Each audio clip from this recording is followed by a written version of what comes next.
Hey, the new house looks great. How are you liking it here? Well, You wouldn't expect this in your home. What?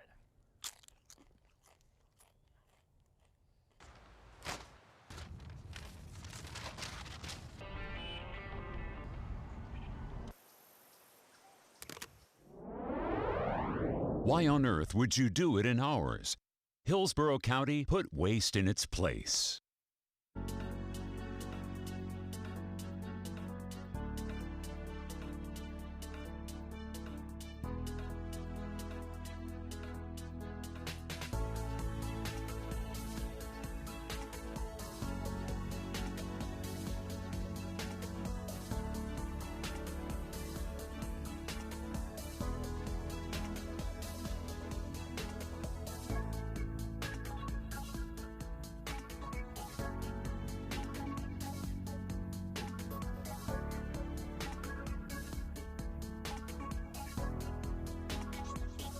These are the jobs you may not see every day, but just know we're working hard to make Hillsborough County a better place to live, work, and play. Subscribe to our YouTube page for more great county-related videos, only on HTV.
Your wait time is 3 hours and 30 minutes.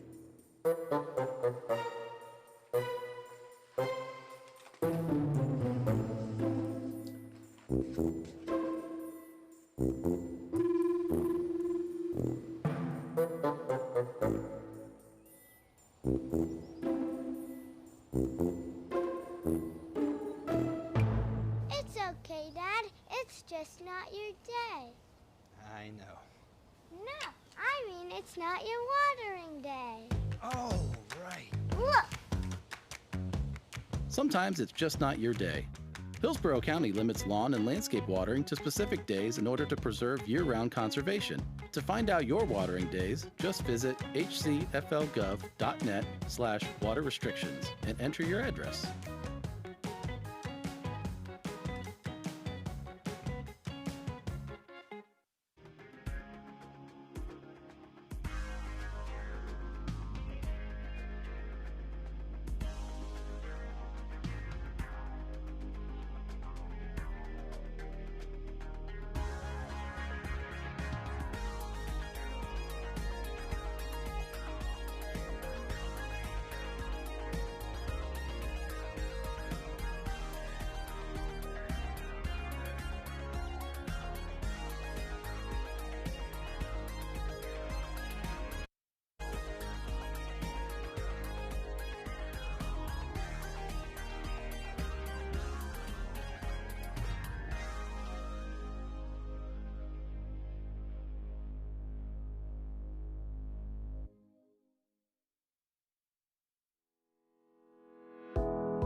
Hey, the new house looks great. How are you liking it here? Well, You wouldn't expect this in your home. What?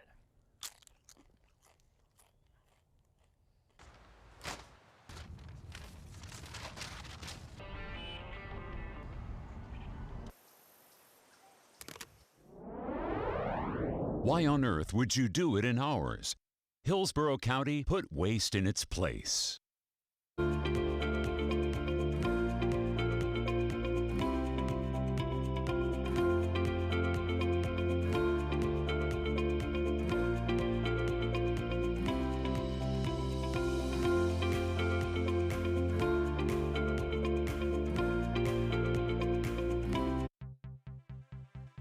I think it's very essential for small minority businesses to be able to have the platform to come and learn and grow and develop and understand all the nuances of a small business. We agree, Charles.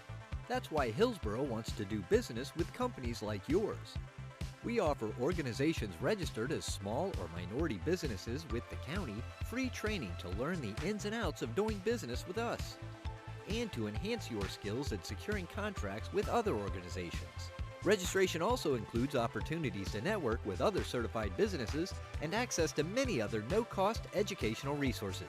Not already registered with Hillsborough County? Get started and find more information through the Minority and Disadvantaged Business Development online portal at hcflgov.net/MWSBE. Whether you're just starting out or you're currently in business, they have resources available for everyone.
like about my morning commute? It's time to reflect. Ponder those big questions. Who are we? Why are we here? Sometimes you just gotta take those bumps in the road and keep on moving forward. Dude, you couldn't possibly be any more wrong. Stop the car.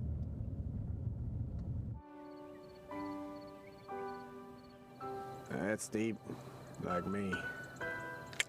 I can respect that. Dude, it's a pothole. I could report it to Hillsborough County right now as a customer service request. Just choose your service and select the issue.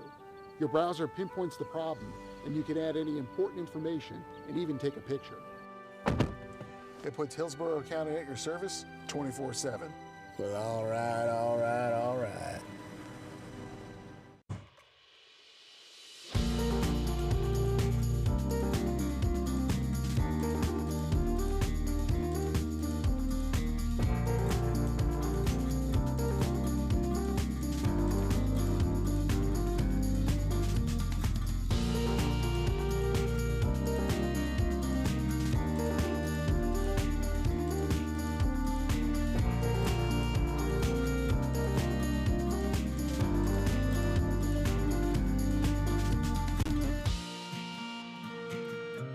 "20 seconds is all it takes for a toddler to drown. In less time than it takes to post on social media or change the laundry, a child can slip out a door and silently drown. Nearly all the children who drowned last year in the Tampa Bay area were last seen inside their home.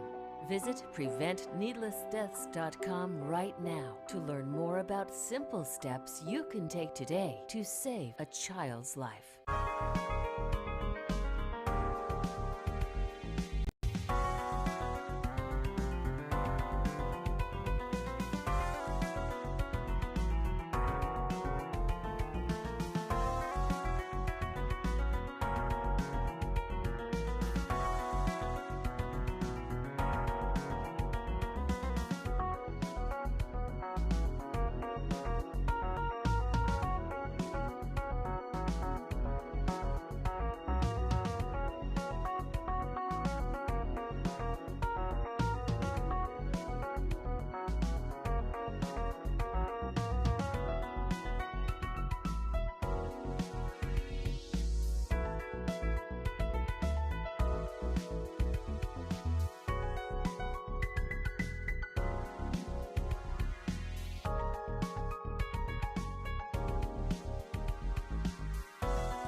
Tampa Bay is like no place else. Wait, you can't recycle the bag? You have to throw it away. Proper recycling keeps it that way for everyone. Bags tangle in machinery and can bring sorting efforts to a halt. No bags. Trash the bags and keep our recycling program moving forward. No, Mom, look, no plastic bags. Do your part to keep our recycling bag-free. Trash the tanglers or return them to participating retailers. For more information, visit TampaBayRecycles.org.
This is Dave. Dave doesn't know his home's flood zone and was not able to heed flood warnings. Dave and his home are soaked. This is Noah. Noah is an informed citizen. He was warned in advance about potential flooding in his area. Noah took precautions. Noah is dry. And I saved the animals too. Good job, Noah. When it comes to flood warnings, be like Noah, not like Dave. For more information, visit hcfl.gov.net. Be safe, be informed, know your flood zone.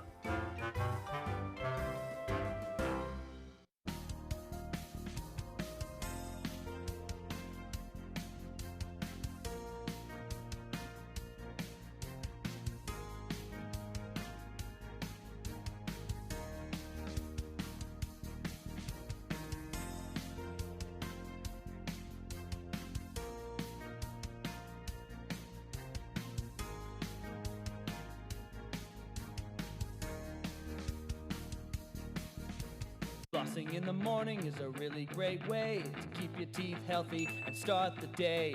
But when you're through, here's what you do. Throw it in the trash, don't flush it. There's a problem lots of people don't know, called sanitary sewer overflow.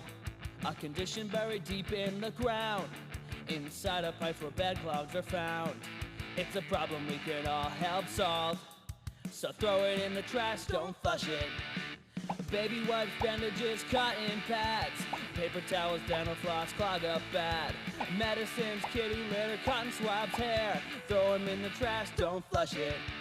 It just takes a second to do the right thing, so toss it and let's keep our pipes clean.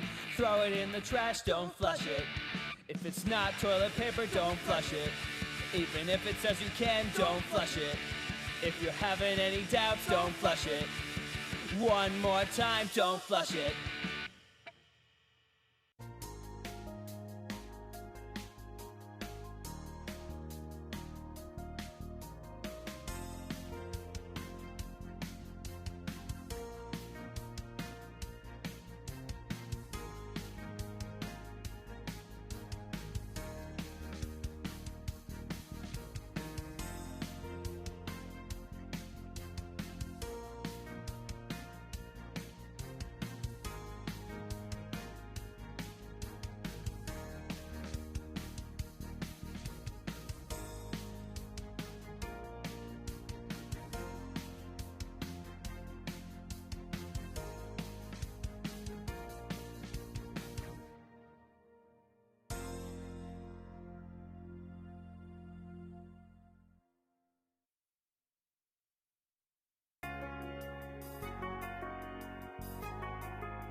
Good morning, everybody. My name is Renee Flowers, and I have the pleasure of serving as a Pinellas County Commissioner, but also serving as an officer with TBARTA as the Secretary Treasurer. And I'd like to welcome you today to Friday, September 24th, September Finance Committee meeting. And I'll call this meeting to order. Do we have any public comment? We do not have any public comment. Yeah, at this time we don't. Remember that should we have anyone that would desire to speak, persons wishing to address the committee can do so in either of two ways. Comments no more than 400 words can be sent to publiccomment@tbarta.com and will be read into the record. Written comments must be received no later than the day before the meeting. Comments must include the name, address, organization, and topic or agenda item.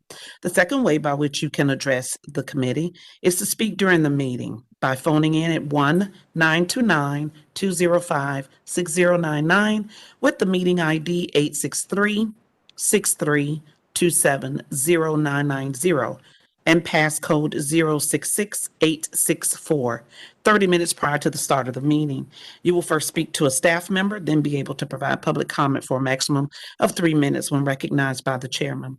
This public comment period will be extended for up to 30 minutes. Do we have Jeff Holcomb here from Hernando County? We do not. Okay. We'll move forward then with consent agenda items. And the first will be the July Finance Committee meeting minutes. Do we have someone from staff to report on such? There's nothing to report. It's just you verifying to go ahead and approve those. Okay, thank you very much. Yes, Commissioner Long. I do think that we need to state for the record what our balance and our,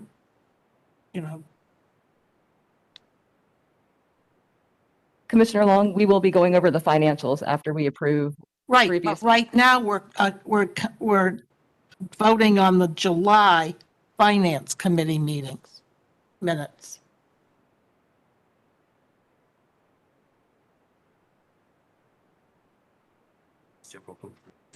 Okay, motion to approve the committee meeting minutes, and then we'll discuss the finances after, I think. That's what you want.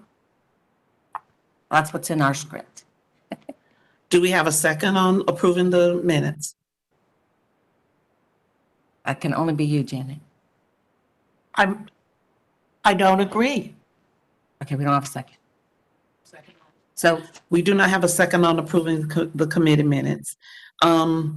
What we can do, and I know this may be somewhat out of the ordinary, but I would like for us to go ahead and take action on the items that we can take action on. Mr. Green, do we have someone on the line from our from TBARTA that can give a brief overview as it relates to the financials that we have here presented in our committee minutes? If not, I'm happy to read them out.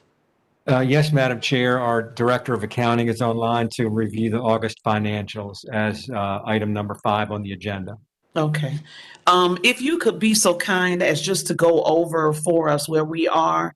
I believe you have the July capital budget information. You also have in the document that's been presented before us for the June financials year to date. So if you could please unmute your mic and give an overview of those dollar figures, please. I'd appreciate it.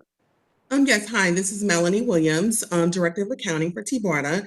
And on the agenda is going over the August financials, which does include June and July. So I will go ahead and go over year to date through August 2021. So the month of August, we were at a net surplus of $261,000. Now this surplus was $4,000 over the budgeted amount of $257,000. Looking here at the revenues, we were under budget by $2.6 million, and this was primarily due to the timing of the PD&E and technology studies. Reflecting on that is the under budget amount of $2.6 million also on the expense side, which we were also under budget in all the categories.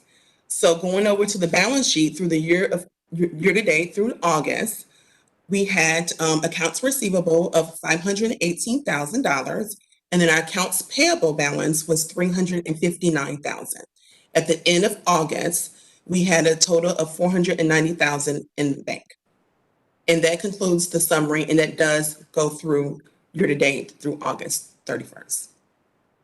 Thank you very much. And if you look at the documents that you have, that's page 5 of 33, where you can see the year-to-date through August on that report, and then the balance sheet information follows after that. Do we have any questions as it relates to year-to-date and where we are with balance ending? Happy to see that we are in a surplus. Commissioner Long.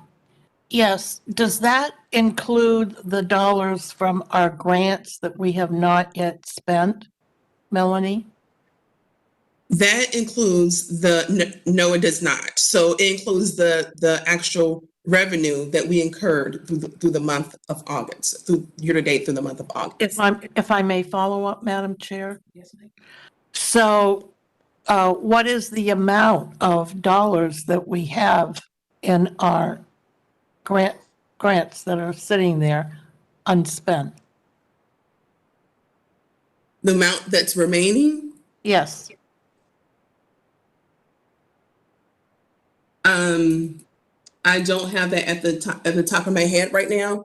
I am logging onto the VPN, but I will offline give that to you with the actual balance of the remaining grants from the cash, the grant summary. But I do not have that information with me at this moment.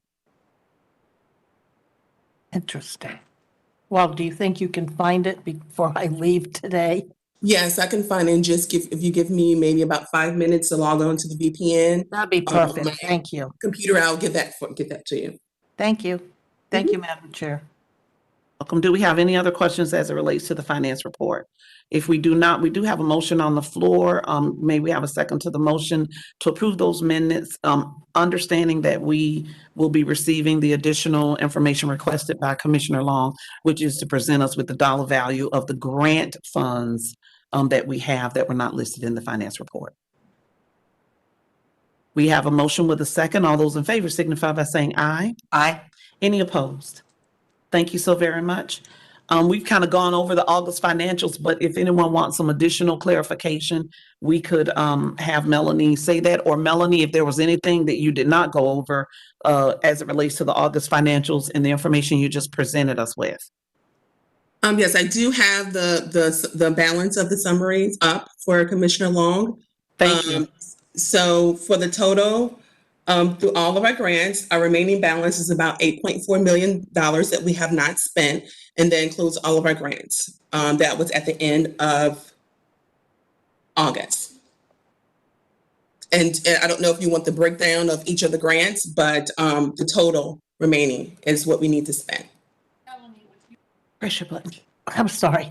Melanie, with your permission, I would like you to keep that information in front of you, because when we get to our policy committee, I have some remarks that those numbers might come in mighty handy in the discussion. Is that okay? Yes. Thank you.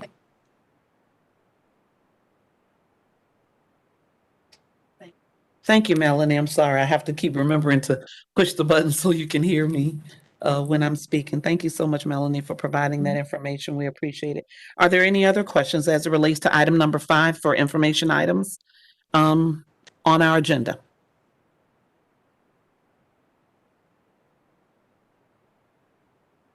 No further items? Commissioner Holcomb, good morning. I don't mind backing up and allowing you a few moments to speak if you so choose. No, I apologize, but my calendar said 10 o'clock, so I thought I was here early, but yeah. Yes, ma'am. Maybe for clarification, you are here early. This is the Finance Committee. And then we have a couple committees that meet before the board meeting. But welcome. We're so happy to have you. Thank you. No deal. Well, they have him just providing a welcome for our meeting this morning. So I just wanted to, since you came in, I wanted to certainly give deference to you. But thank you so much for joining us this morning. Next, we have under item number 6, discussion and or action items. Our first is state advocacy services. Mr. Green.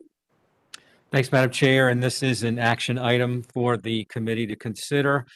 RSA Consulting Group has provided state advocacy services to TBARTA for about the past 3 years under a piggyback arrangement through a contract with PSTA, between PSTA and RSA Consulting.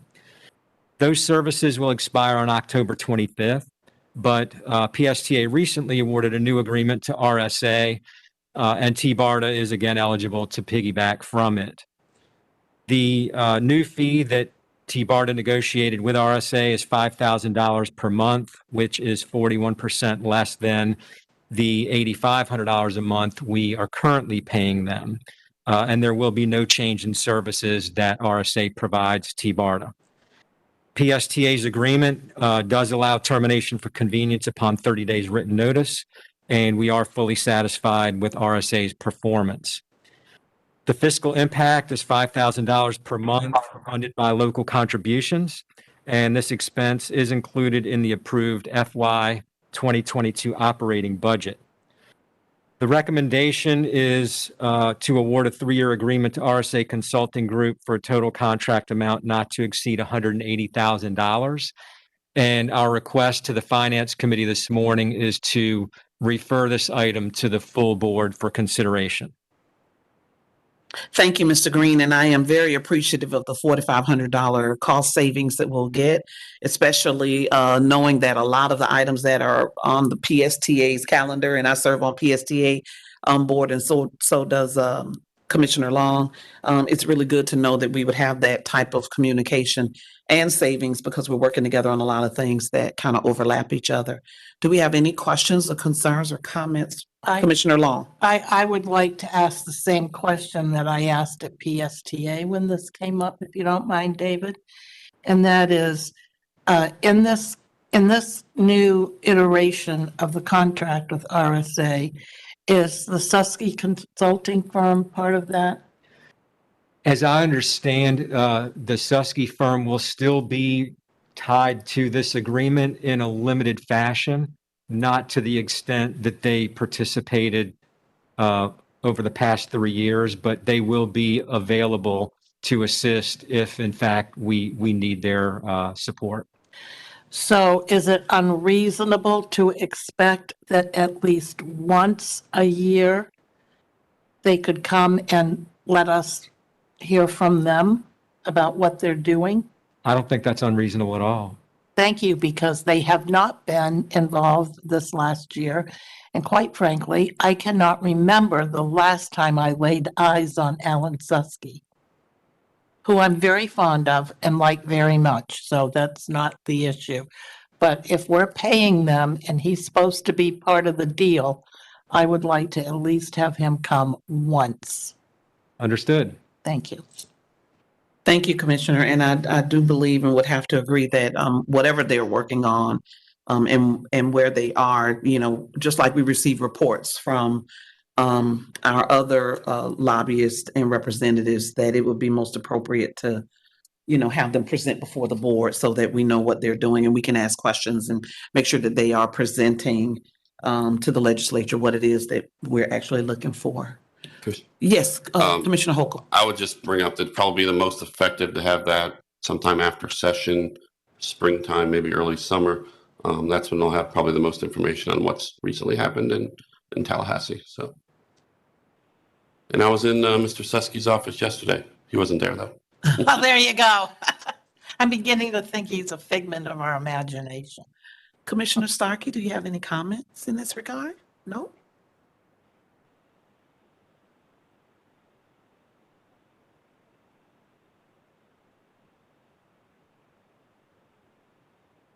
I think Commissioner Long brings up a very good point, and we have no idea what role he's playing. And it would be good to see Alan at least once, and on the other times, I'll take a report. I fully agree. And should he take lead on anything, you know, if that requires more than one presentation, then, you know, I agree wholeheartedly that we should certainly know what's going on in the name of TBARTA. So this is an action item, and this is simply a vote to move it to the full board. So do I have a motion with a second, please? Move approval. I'll second. There is a motion with a second. All those in favor signify by saying aye. Aye. Any opposed? Thank you so very much. Financial projections, Melanie, we want to see where we're going and how the money's going to look long term. So are you ready to present to us? I am. Good morning. So you may recall in the past meetings, there were some discussions on the funding and how, how long would it be able, how long TBARTA would be able to operate without any state funding. So we prepared this forecast, included in your packet, of FY 2023. It's just here we go. The projection plan. So this projection plan represents the summary of the revenues and expenses. Here in the first column, it's the adopted FY 2022 budget, and then the projected revenues and expenses for fiscal year 2023 in that last column. So this projection assumes the following. It assumes that we will receive no additional funding from FDOT, and it also is at the current staffing level with no new positions in that year. And it also includes the rent expenses for the full 12 months. So going on to the top of the document, which is the revenues, we projected the revenues of $2,848,281. Within on the second half, you'll see the expenses that we projected, and those expenses are $2,751,446. So as you see at the bottom here, we have a projected surplus of $96,735. So on this second document, which I know that is not included on the screen, it's the color-coded Easter egg sheet. It provides the allocation and funding source for the revenues and expenses on the summary. So if you look on that sheet, on the first, right at the above line, you see the projected beginning balances for each of the grants. Line 1 represents the revenues that we projected for fiscal year 2023. So as you see, the federal grants account for 55% of the revenue that we projected, and that will cover most of the salaries and the benefits along with some projects.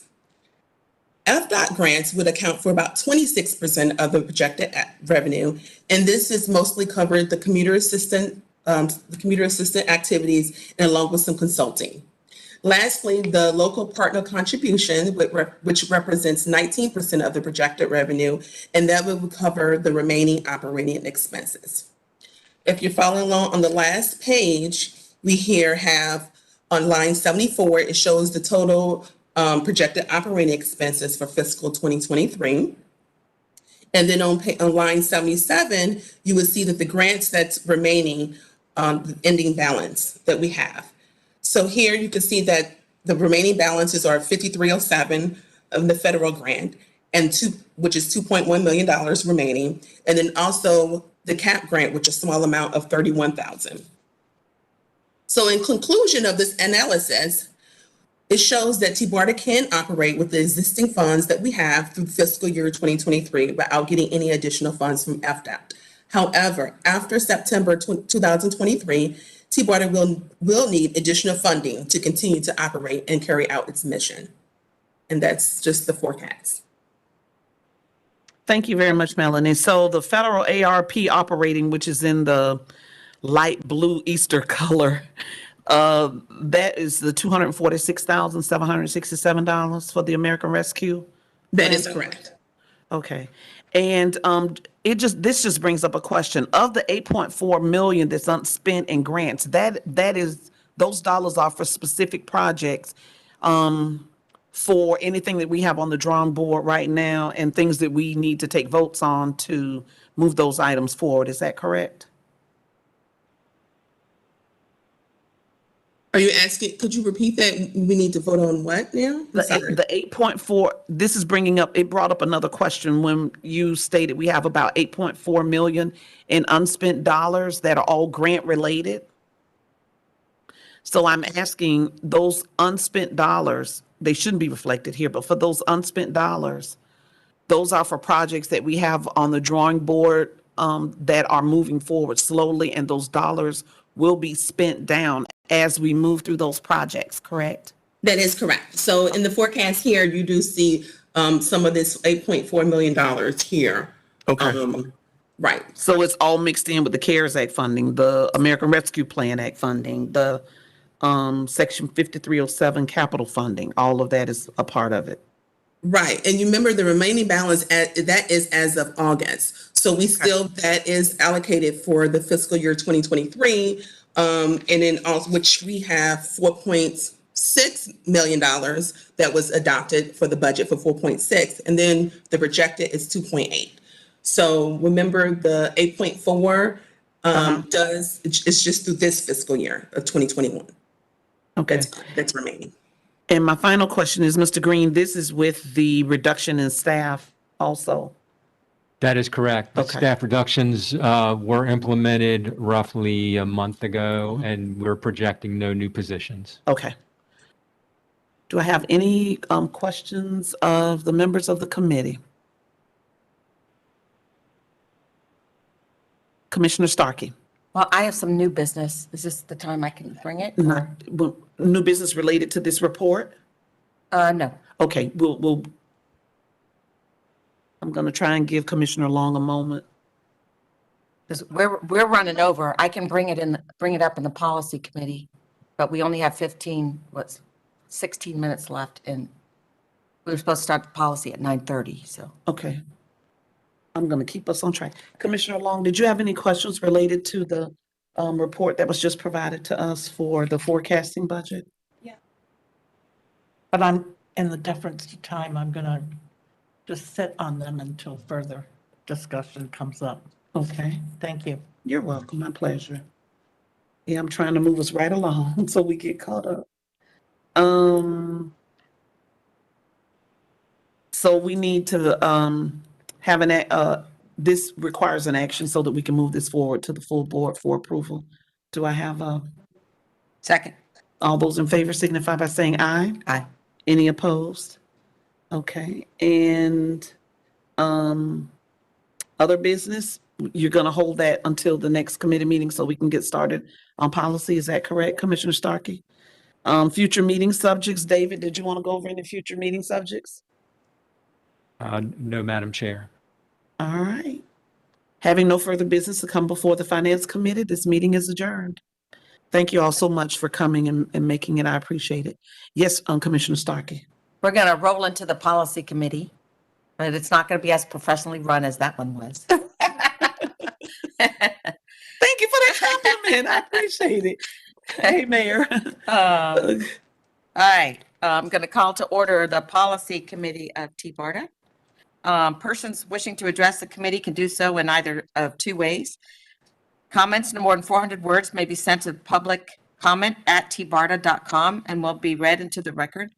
Written comments must be received no later than the day before the meeting. Comments must include the name, address, organization, and topic or agenda item. To speak during the meeting, phone 1-929-205-6099 with the meeting ID 863-632-70990. Wait a minute. Oh, that's the meeting ID, not the number. And passcode 066864, 30 minutes prior to the meeting. You will first speak to a staff member, then be able to provide public comment for a maximum of 3 minutes when recognized by the chairman. This public comment period can be extended for up to 30 minutes. Welcome, Commissioner Holcomb. Thank you. Good to be here. First, we will take up the consent agenda items. These include the July Legislative Subcommittee and Policy Committee meeting minutes. Is there any discussion on our minutes? Seeing none, I'll entertain a motion to approve the minutes. So move to approve the minutes of the Policy Committee. All in favor? Aye. All opposed? Okay. Next, we're going to discuss the FY 2022 legislative agenda. So I guess this is where we discuss what we're going to ask from our legislature this year. And once again, I'm in full favor. Well, I'll listen to my committee first. I don't like it when the chairman is the bully. What would my members like to do? Madam Long. Oh, I'm sorry, Commissioner Long. So, last year I voted against the appropriation that we asked for. And I'm not at this point in favor of asking for that money again. And I think my reasons are very valid, number one. And number two, I think that there are opportunities that we are greatly missing for our agency, and you were there, Commissioner Starkey, when we brought up the waterborne transportation opportunities, which Mayor Kreisman is very, very familiar with after the last couple of weeks. It was shocking to me to hear the discussion about who would be the designated recipient, for this plan to have waterborne transportation and have it be effective and efficient and reliable on an annual, year-round basis that people could actually count on as a very valid public transportation option. Our executive director was at the meeting, and he never spoke up and said anything. But at our subcommittee of the Waterborne Transportation Committee, we have had numerous discussions about waterborne transportation. And I do believe that Brian Presario has been in attendance at almost all of them and has not offered any visionary comments about the role that TBARTA could play in that. So, given that we're sitting, this brings me back to our discussion from finance, given that we're sitting on $8-something million that we can't spend, it seems to me that we were in a very prime position to be the designated recipient that could potentially move us into a position to eventually become the operator of the system. Because there's a lot of discussion going on about the opportunity to buy our own boats. We had a little bit of that discussion at our commission meeting on Tuesday this last week. Commissioner Flowers is aware, as I know Mayor Kreisman was listening. So I think that's very worthy of a deep dive discussion here about whether or not we have the leadership and the capacity to think about those kind of visionary things for TBARTA. And in my opinion, that is what we should be asking the state legislature to help us with. Either they believe in public transportation options or they don't, period. Thank you. Ms. Flowers, did you have a? Yes, we had a very lively discussion. We did discover through that conversation that the grant that is due to make the decision as it relates to who's going to lead the effort regarding the ferry that currently runs between St. Petersburg, Pinellas County, over to Hillsborough, down to McDill and back around, that grant is due in October. And I believe when the representatives, Mr. Miller from HMS and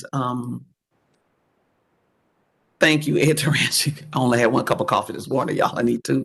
When they were standing before us, they were going to follow up to see, because they were, and I believe the attorney was on the phone as well from Hillsborough County Commission, that they were under the impression that that particular grant would be applied for on this side of the bay. But going forward and talking about what happens in the future, I would have to agree with Commissioner Long that we need to make sure that we are all aware of and clearly understand who's playing which roles, so that we can take advantage of any dollars that may come. I hadn't heard any additional conversation from Senator Roussan or Representative Rayner or Representative Diamond as it relates to what may or may not be asked for. Perhaps Mayor Kreisman may have some additional information in that vein. But what I support is TBARTA asking for things where we think we can get real support. And of course, it would be up to our lobbyists for really making our case for us up there, and certainly having it be a sale to the governor.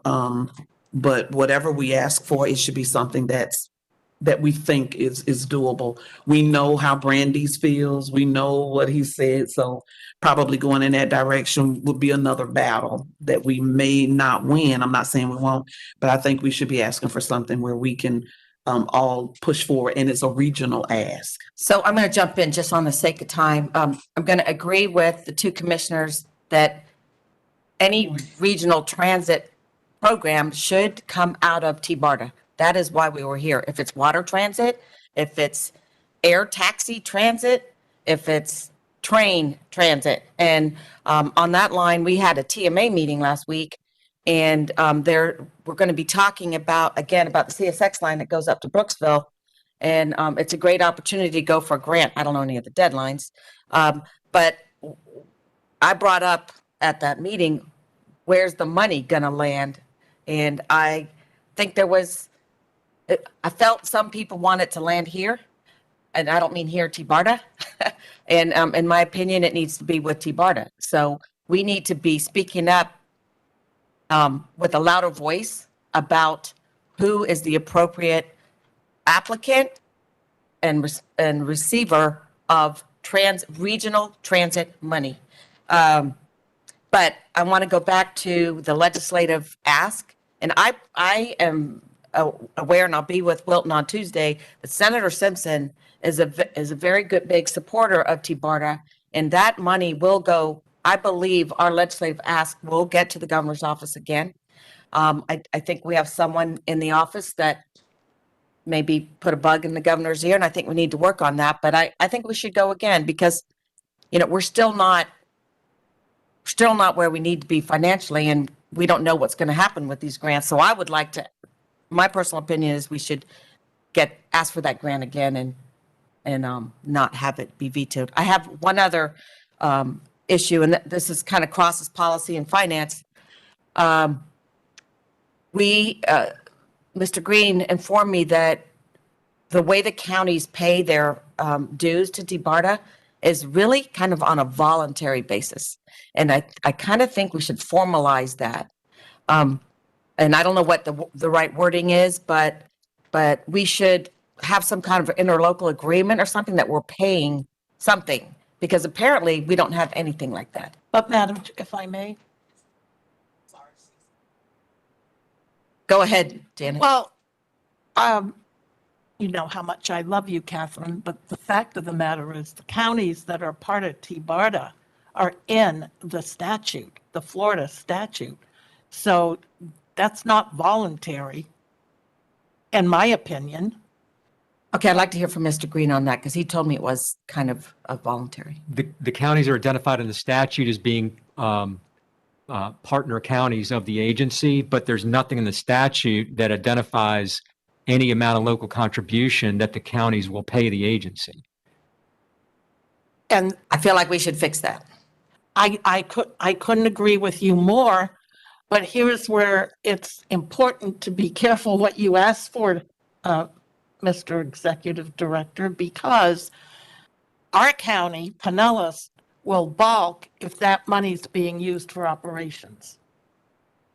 And if I think I'm correct in saying that the local dollars are all used for operations, aren't they? You may remember when Commissioner Seal was here, she made a big point of wanting to make sure that the local match did not all go to operations and salaries. The local match has been used to pay for our government liaison services and goes to some legal services, and the bulk of it has been sent to our operating reserve to increase the amount of our operating reserve to date.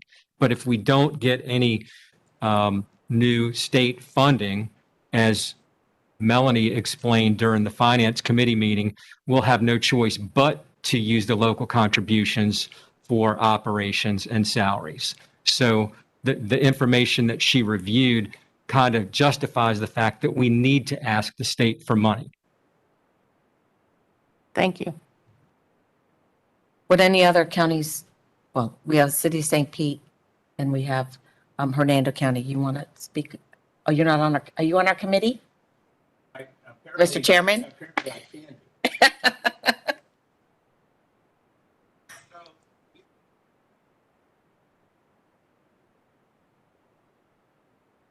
Can you hear me now? Yes. Hernando's been in the place of wanting to support TBARTA. I don't think we've restricted in any way how the funds would be used once that support has been voted on by the commission and sent to TBARTA for it to use. I also don't really totally understand why someone want to restrict operations from being able to be funded, since it's a critical part of what we're involved in day to day. But I agree with this part of the conversation emphatically. We really need the legislative authority to fund in a reoccurring basis the agency it created. And I think our member counties' support should help bolster that ask. And I agree with Commissioner Starkey, we should make it again. And every year that we're in operation, because we need the funds in order to Carry out the legislations, the legislation kind of puts us in a place to carry out transit for the region, and it's hard for me to imagine doing it without any funding. And that argument, I think, is fabulous.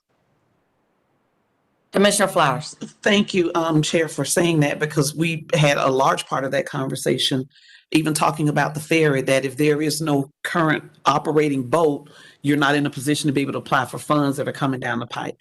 So if TBARTA no longer exists, then there goes an opportunity to have that mechanism for those dollars that may come from the federal government, state, or any other resource to be able to dispense on a regional basis. So, it's, you go up, you lobby, you show why the existence is really important. I understand the back and forth. I think all of us understand the back and forth and what all occurred on last session. But if we're going to further expand the ferry service, if we're going to look at expanding transportation so it goes out linear when it's coming to Hillsborough, going out to Pasco, Polk, Hardy, Hernando County, we've got to have a organization by which to do that. So as as chair, and you'll find this out, there's no way to know who wants to speak. There's no blinking light or anything here. So if you want to speak, you just have to raise your hand if anyone else wants to comment. Okay, so I don't know if it if it's an action item to, well, we're 1 minute to 10, so it's not going to be an action item. We'll just take this up, both these issues up again in the board meeting. Okay, so it sounds to me like we have a majority that want to ask the legislature for funding. So I think that's the recommendation of the policy committee. Did I hear everyone speak on the idea of getting something formal? And I don't know if has to be something that goes to amend something through the legislature, or that's just something here to make sure that the counties are sending the money to TBARTA rather than it just saying you're a member, but actually pay a dues paying member.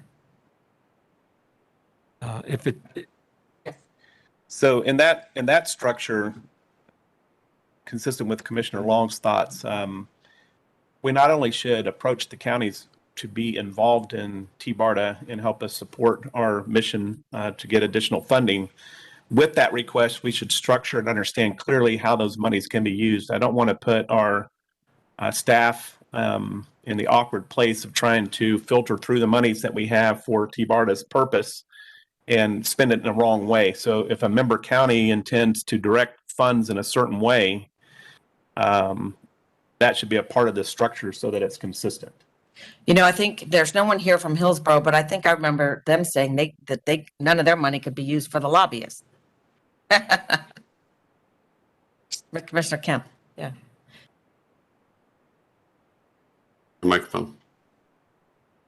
Commissioner Bellamy made remarks about how tenuous the support of Manatee County was. So when he's not here yet, I don't know if he's coming, but I think we have to make sure that we're not, moving in a direction that's contradictory to what our member counties want. Well, yes, and Ron, so this is new. The policy is also the legislative committee. Is that correct? And I didn't realize Ron Pierce was up on that screen, so he may want to say something to us as well. But Commissioner Holcomb?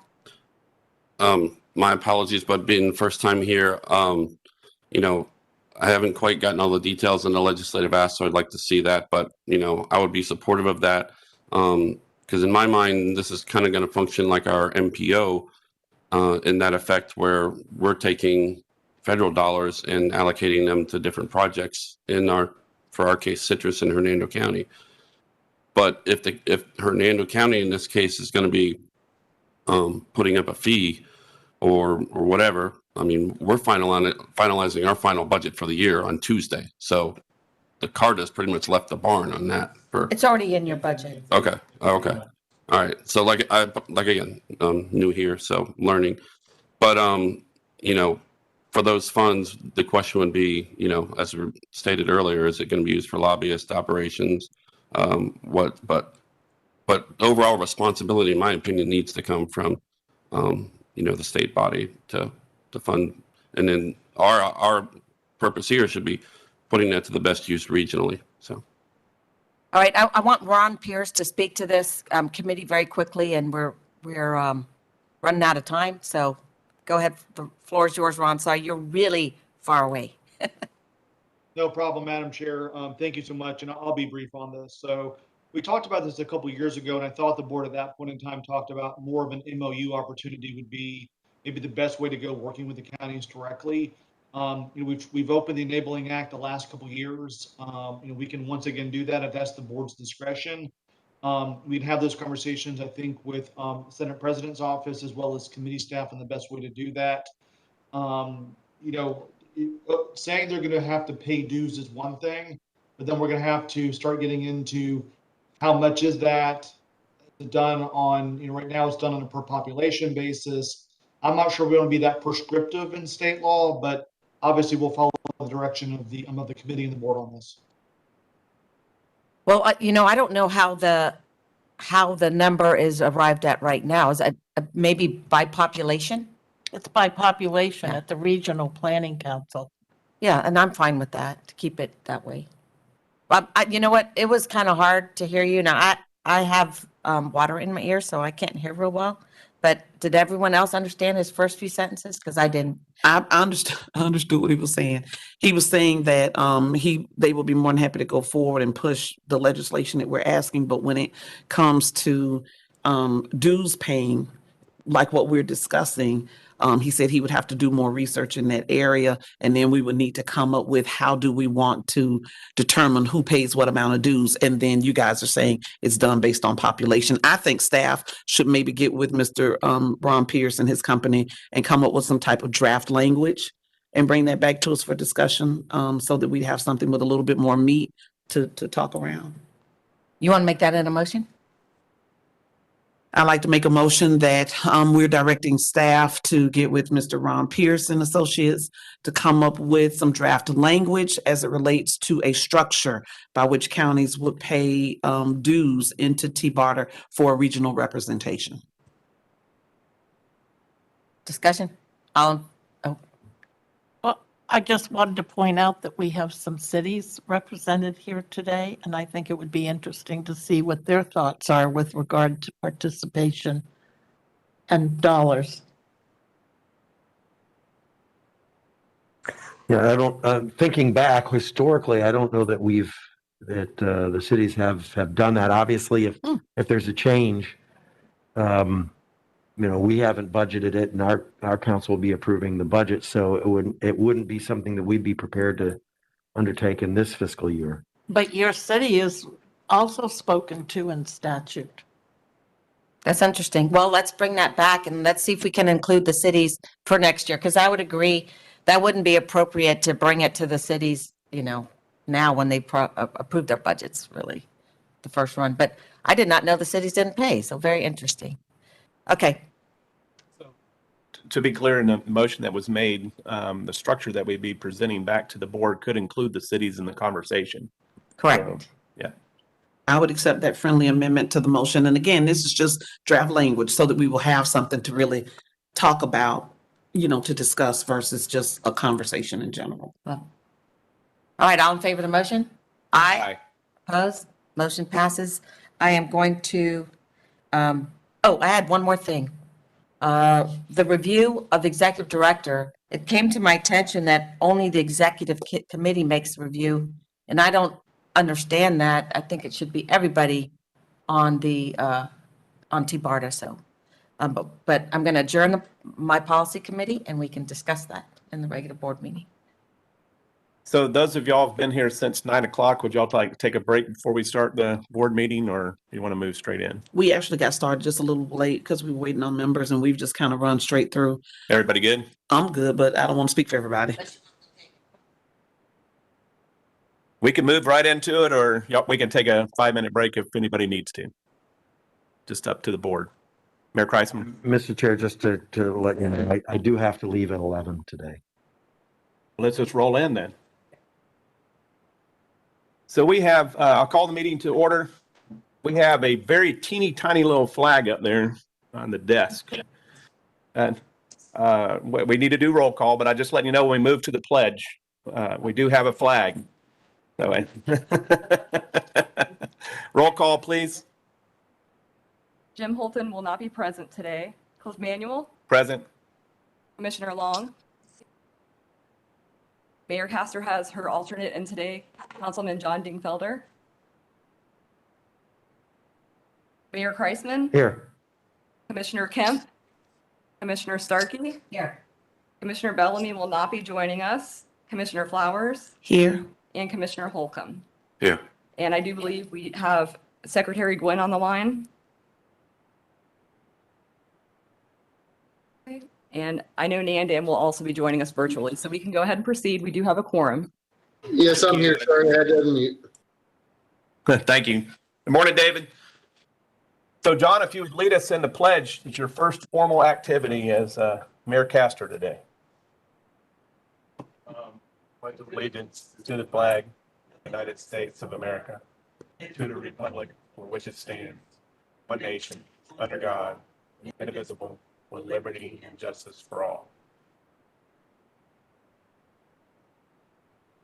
Jennifer, do we have anybody or from the public that wishes to speak this morning? We have nobody on the phones for public comment. We also did not receive any emails. Nobody on the zones, no emails. Then we'll move to welcoming Commissioner Holcomb to our board today. First time visit. Commissioner Holcomb is one of our leaders in Hernando County that provides a pretty big footprint.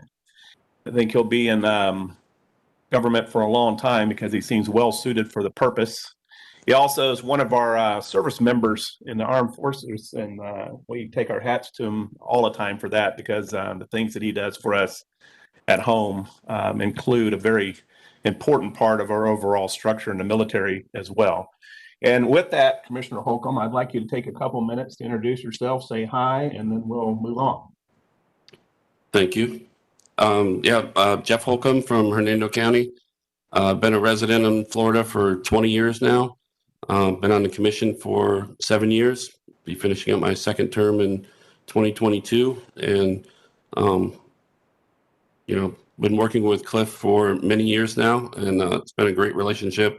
I think he brings a lot of effective, informative common sense to our board meetings and just his advice generally on what he knows and historical value to the region. One of the things that I'm also working on, as I mentioned in the policy meeting earlier, is I spent this whole week in Tallahassee. I am going on to further aspirations in the state, running for representative. So just to have that up front and center, but looking to do the best for Hernando County. I did grow up in the Baltimore, Washington area, so I have a lot more experience with mass transit and those kind of things there. And hopefully I can bring that perspective and learning from that corridor to here to Tampa and make it effective for this area and for Hernando County. Can I just have a point of order for a second? Yes, sorry. You're recognized. Thank you. I just wanted to let everyone know that this was a mask required building. So we ask that you mask during the meetings. Yes, that's what we do at our county commission meetings as well, and all the meetings we have. I brought my favorite one today. Thank you all. Anything else, Commissioner Kemp? No, that's it. Thanks. We'll move on to, I'm sorry.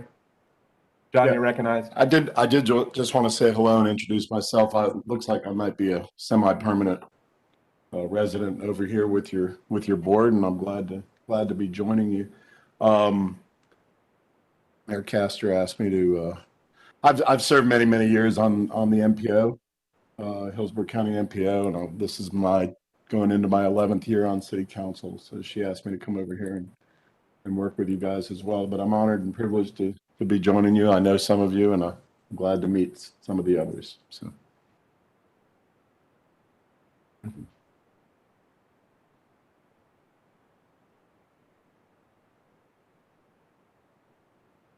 That's why you can't hear me. We'll move to consent agenda items. The only consent agenda item we have is our August board meeting minutes. They need to be accepted into the records by vote. Approval. Have a motion and a second. Is approval of the minutes roll call, or can we just vote? You can go ahead and vote. All in favor, say aye. Aye. Opposed? They've been accepted into the records. Move to discussion items and recognize Bill Roberts. Bill, are you on the line up there for citizens? I am. Can the board hear me? Yes. Good morning. Good morning. Good morning, Mr. Chairman. Welcome to your first meeting and members of the TBARTA board. Also, good morning to my friend, Councilman Dingfelder. Glad to have you sitting in and supporting TBARTA. I'd like to give a brief report on the recent activity of your Citizens Advisory Committee. We are meeting monthly, as you may recall. Our most recent meeting, the CAC heard a presentation on the AVA or BEEP transportation efforts in various locations in Pinellas County. The CAC heard a update on the RRT project. Thankfully, that now we have a plan approved by this board. Thank you again. That update included what I will call the Commissioner Starkey modification, which we're very much in support of. Our committee also was advised again that the Hillsborough County TPO has eliminated portioning from the tip that relates to Interstate 275 north of Martin Luther King, which could potentially have an impact on the RRT plan. And then our committee member Josh Frank raised the possibility of using the HART plan for a Florida Avenue, Nebraska Avenue local RRT as a potential pathway, and that met with considerable discussion and a lot of interest from our committee. In other action, the committee heard a report on the bylaws, which include the removal of Polk County, which frankly I will personally miss. And then finally, our committee wanted to advise the board of our continuing support for TD funding, a project that was very popular and unfortunately needs to find a new source of funding. So with that, I'll conclude my report. I'll be happy to take any questions that the board might have. Thank you, Bill. Are there any questions for Bill this morning on the CAC report? Hearing none, I appreciate it. Thank you very much. Thank you. I move to the Finance Committee report and recognize Commissioner Flowers. Thank you, Mr. Chair. We had a quite robust conversation related to the finance report.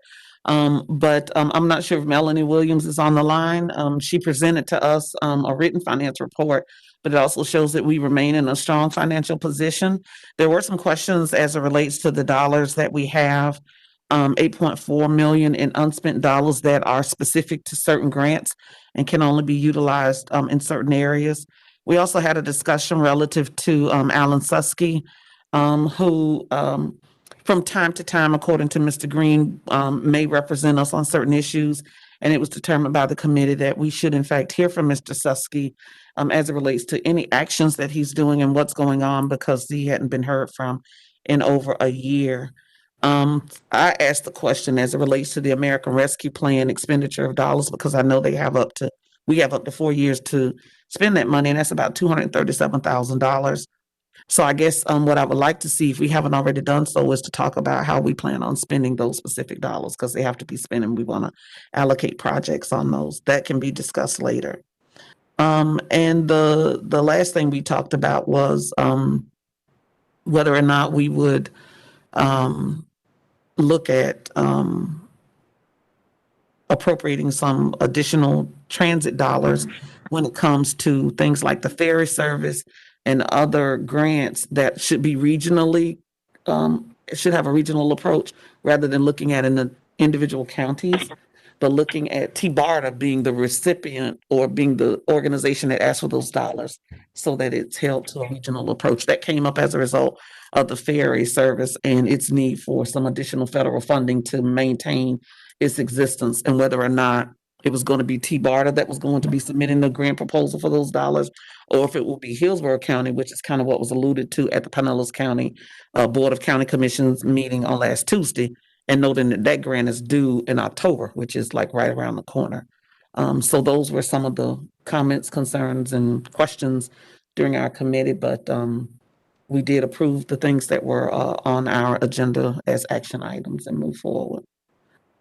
Thank you. And I noticed under your finance committee today on my agenda, there's a couple of people that are to be recognized that may have subcommittee reports under you, or it's David Green and also Melanie Williams. I don't know if either of them want to add to your finance committee report, but I'll recognize David first, or you can, and then Melanie. Oh, sure. Yeah, Mayor Kreisman has a question. Mayor Kreisman, you're recognized. Thank you, Mr. Chair. I just had one question. Commissioner Flowers had talked about Alan Susky and that he's done some specific projects. And I just was kind of curious because I know we brought Harry Glenn's firm on for federal, to be our federal representative, a lobbyist. And so I didn't know if there's crossover in, what we're paying Harry Glenn's firm to do. And okay. No crossover. Okay. And Mr. Susky has not been targeted to do anything specific for us. What we did talk about was if he is being asked to do anything, we should be very nominal as per David's conversation. We certainly want that report to this committee, just what he is doing or what he's being asked to do, but not an overlap or crossover between Harry Glenn's firm and Ron Pierce's responsibilities. Great question, though. Thank you. And Melanie, I don't know if you have anything additional that you wanted to share. She gave a very thorough report for us, but certainly if she would like to share. Yes, good morning. Mr. Chair, would you like for me to go over the brief August financials, or? Actually, I just wanted, you and David both are listed as potential folks that need to speak under the Finance Committee report. It'd actually be Commissioner Flowers that needs to recognize y'all for any supplementary reports. Her report's good for the chair. And then I noticed David Green was in under you also for state advocacy services discussion. I didn't know if you wanted to recognize him, but it's up to you, Commissioner Flowers. I think Mr. Green has something he wants to say. Yes, thank you, Commissioner Flowers. We do have an action item for state advocacy services. We have been represented by RSA Consulting Group for those services under a piggyback arrangement from a contract that PSTA has with RSA for about the past 3 years. And those services will come to an end on October the 25th, although PSTA has recently awarded a new contract to RSA to continue those services. And TBARTA, again, is eligible to piggyback from that new agreement. The fee that we negotiated with RSA will be $5,000 a month, which is 41% less than the $8,500 a month that we have been paying them, with no change in services. PSTA's agreement with RSA does allow termination for convenience upon 30 days written notice, and we are fully satisfied with RSA's performance. The fiscal impact, again, is $5,000 per month. That money is funded by local contributions, and the expense was included in the approved FY22 operating budget. The recommendation, which was approved by the Finance Committee and referred to the full board, is to award a 3-year agreement to RSA Consulting Group for a total contract amount not to exceed $180,000. Thank you, David. I would like to make that motion before the board that we go ahead and accept the contract with the reduction in fees. We are so grateful for that $4,500 a month reduction in fees. I'll second. I believe you can make that a motion, Commissioner. Yes, I did. And a second by Mayor Kreisman. Yes. I have a motion and a second. Roll call, please.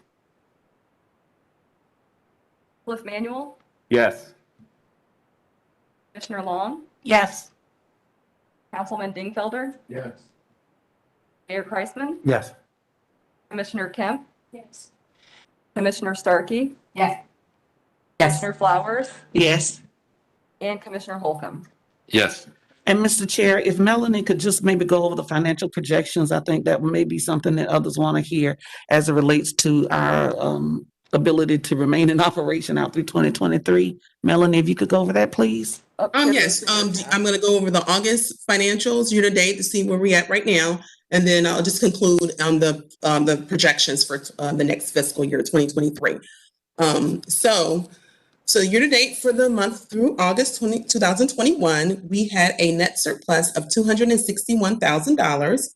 Now this surplus was $4,000 over the budgeted amount of $257,000. Looking here at the revenues, we were $2.6 million under budget. Now this under budget was due to the timing of the PD&E and technology studies. And to reflect that, we were also $2.6 million under budget on the expense side.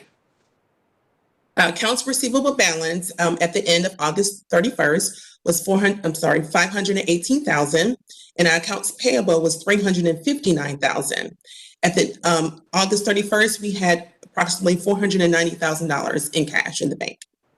And that concludes the August financial report.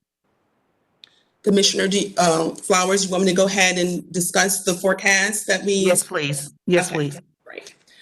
Okay. So you may recall that in past discussions, in meetings, we were having a discussion of funding and how long would TBARTA be able to operate if we do not receive any additional funding from the state. So TBARTA has prepared this forecast that's here on your screen, the projection plan. And basically what this includes is the revenues, a summary of the revenues and expenses for the adopted budget for FY 2022. In the first column, and then the second column is the projection of the forecast for fiscal year 2023. So this projection assumes the following. It assumes that we do not have any additional funding from FDOT. It also assumes that we are at a current staffing level with no new positions, and it also includes a full 12 months of the rent expenses. So in the first half here, you have your revenues, and we have a projected revenue of approximately $2,848,281. At the lower half of the document, we projected the expenses for fiscal year 2023 at $2,751,546. This results in a projected surplus of $96,735. Included in your packet also is a second document which shows the allocation in the funding source for the revenues and expenses. So if you look here on line 1, it shows the revenues, and then on line 74, it shows the total operating expenses. Here, and then in line 77, it shows the projected remaining balances for each of the grant at the end of the year. So if you're looking here at the bottom of the last page of the sheet here on line 77, you can see that the only grants that are remaining is the 5307, which is $2.1 million, and a small amount for the CAP for $31,000. So in conclusion of the purpose of doing this analysis is it shows that TBARTA can operate without any existing grants through fiscal year 2023. However, after September of 2023, we will need additional funding to continue to operate to carry out the mission. And that concludes the forecast. You good? So Chair has a quick comment on what I call a death budget. In the private sector that I work in, very rarely do we sit down and budget for when we'll run out of money. I mean, it's certainly a good exercise to do, and that's why we asked her to do it for us, so that we can understand if nobody wants to support TBARTA, how long we could stay in operation. Clearly, that's not a budget we want to work with very long. And to me, especially since it takes so long to get anybody to fund us in particular, running out of money in 2023 further emphasizes the thought process that we need to ask for reoccurring funding. And then other thing that I found interesting in this last legislative session is those persons that actually supported what we requested need to see us continue with our fight to move forward, because they worked pretty hard to push that money through, and we don't want to let them down. So this is an interesting exercise, and thank you for doing it. This is exactly what the board had asked for. But in reality, all it's really supposed to do for us is make it more critical for us to move forward with recurring funding so that we can continue with our mission and not have to run out of money in 2023. That's just board's chair's thoughts on the subject. Doesn't really require a lot of input unless somebody would like to speak up on the issue. It's nothing there to vote on. That's an informational report. And thank you, Commissioner Flowers, for a very good Finance Committee report. Thank you, Mr. Chair. So I move to Policy Committee and recognize Commissioner Starkey.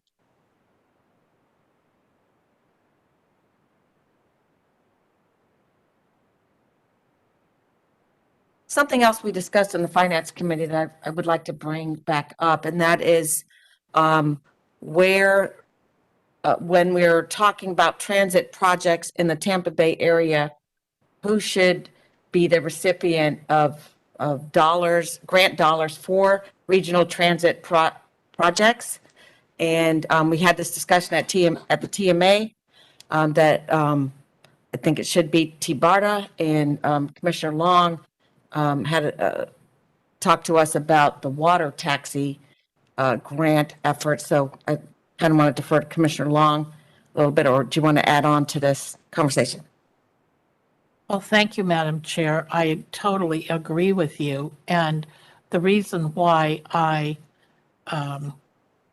was really quite surprised that Hillsborough County was taking the lead is because a long time ago, at least a year and a half ago, we established a waterborne transportation committee under our Forward Pinellas, which in Pinellas is our MPO. And we've been discussing the partnership that was created about a year and a half ago with the Clearwater Ferry. And that has been moving ahead really nicely in our transit authority being able to procure the boats and the vessels for the Clearwater Ferry in a partnership, because we are designated federal recipients and Clearwater Ferry is not. I don't believe HMS is, but maybe they are. Do you know, Rick? Do you know, Commissioner Kemp? I really wasn't even familiar with the Clearwater Ferry till recently at all. No, but I mean, do you know if HMS is a designated recipient for federal funds? No, but certainly HART is.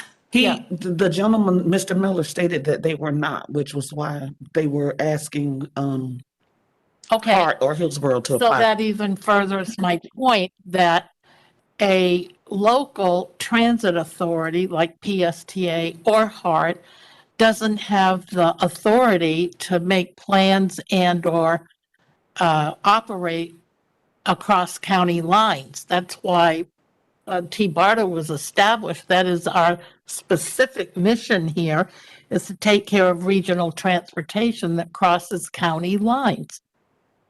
So I don't know what else. And I would agree with that. And so we're talking about water taxi, and I don't know, this kind of shows how long I've been doing this, but were any of you involved in that Lego exercise that I think the partnership put on years ago at the convention center? And hundreds of community leaders from 4 or 5 counties came in, and we had a whole day where we did exercises on planning, and it was a very cool experience. But almost everybody came out with water taxis as a means of regional transit there. And we had lines going, all the way to Manatee.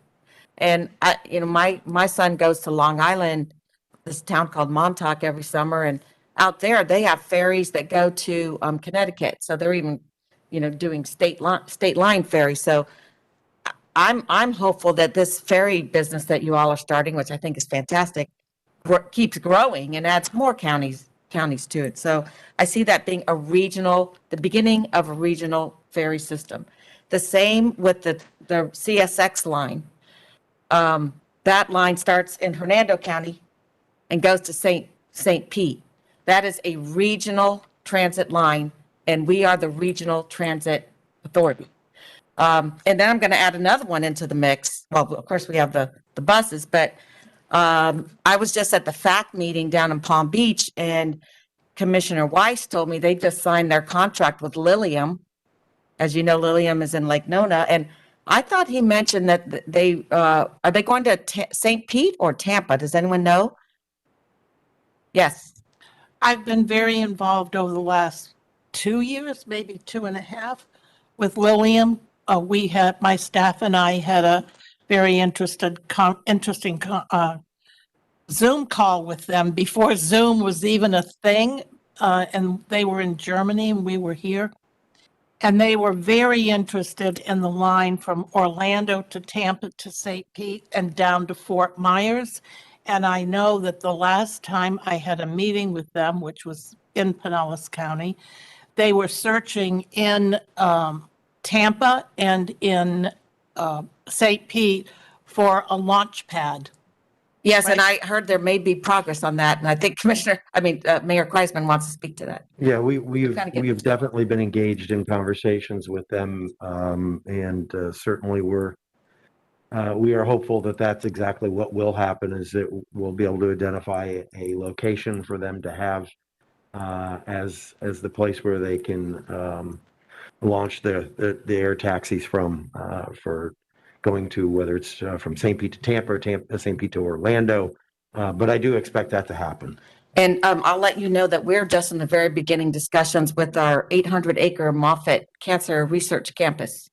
They're building a helipad there, and we actually had discussions last night with the developers, and they're very interested in having Lilium come to that facility.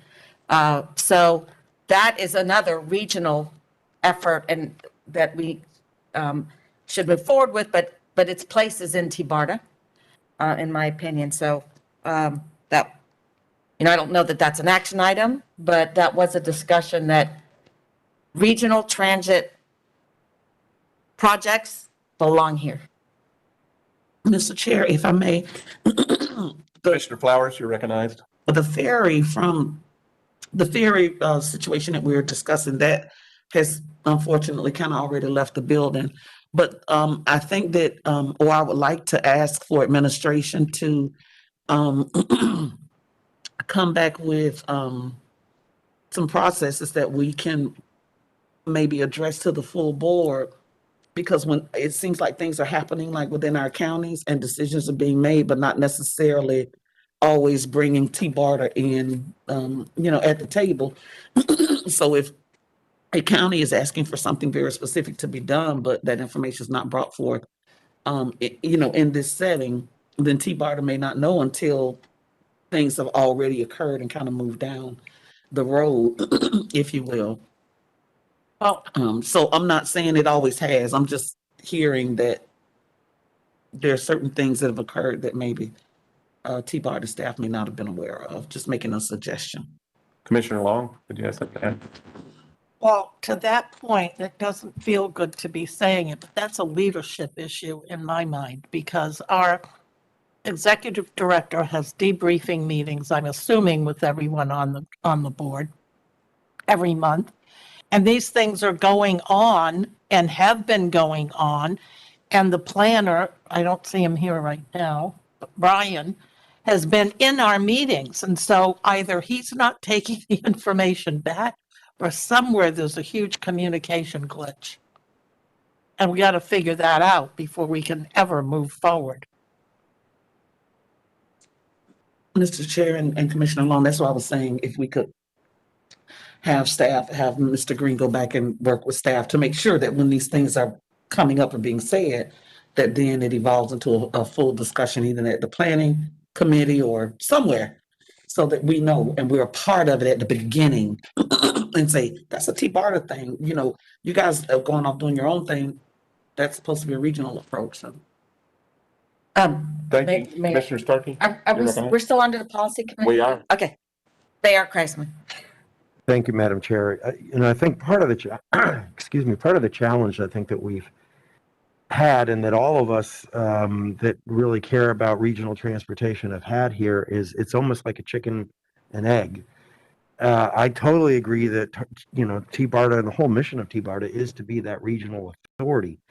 But when you think about the challenges we've had from a financial standpoint and not having recurring funding, not having that certainty, having members of the legislature who, would like to see the demise of this organization, it makes it hard if you are interested in the transit concept and recognize it's regional, and it is regional, to not feel like you want to move forward with what you're working on, as opposed to kind of handing it over to TBARTA and saying, all right, we know it's regional, you guys run with this, because of that uncertainty. And I think if we can get to a point where we have greater stability, our existence isn't being threatened, we have recurring funding, I think once we get to that point, then there really isn't an excuse for any of us to not bring something to TBARTA and saying, look, this is regional. But I think until we get to that point, it's a hard place for us to be in, because we do have projects that we're all working on that we want to see go forward that are regional, but we just don't have that level of confidence yet. And so I'm looking forward to when we get there, because I think that's what this is supposed to be. That's what all of us are here to do, is to work on regional transit issues, and for this board to be the one that would be the one that everyone looks to. And I think we'll get there. I just don't know that we're there quite yet. Thank you, Mayor Kreisman. Any other members of the board have comments on the policy committee? Mr. Chairman? Yes. Brian Passero is available to provide comment if you'd like to recognize him. Brian, you're recognized. Sure. I just want to say, yes, I do attend those meetings of the Waterborne Subcommittee meetings, and I do brief the executive director on that. I need to point out, though, that I'd say 90% of the discussion at those meetings pertains to expanding the Clearwater and Dunedin ferries, which is completely within Pinellas County. And that is the domain of PSTA. They are taking the lead on that. So that is why I have not spoken up at those meetings. There has been there's limited discussion at those committee meetings about the Cross Bay Ferry, and staff, in particular, has reached out to staff from Hillsborough County and the city of St. Petersburg, and we've offered that TBARTA could take over that memorandum of agreement for the Cross Bay Ferry, but to date, no one has wanted to take TBARTA up on that offer. Thank you. Mayor, you want to be recognized? Or? Well, Mr. Chair, I think that's what I just spoke to is really the reason, at least from my perspective. I don't pretend to speak for Commissioner Kemp, but obviously, I think if we can get the regional service up and running, there is a point in time where it could make sense, once this organization is really stable, to then shift it over. But that's a discussion down the road. Thank you. It's an interesting thought process if you think about that chicken and the egg scenario that you were playing out a few minutes ago.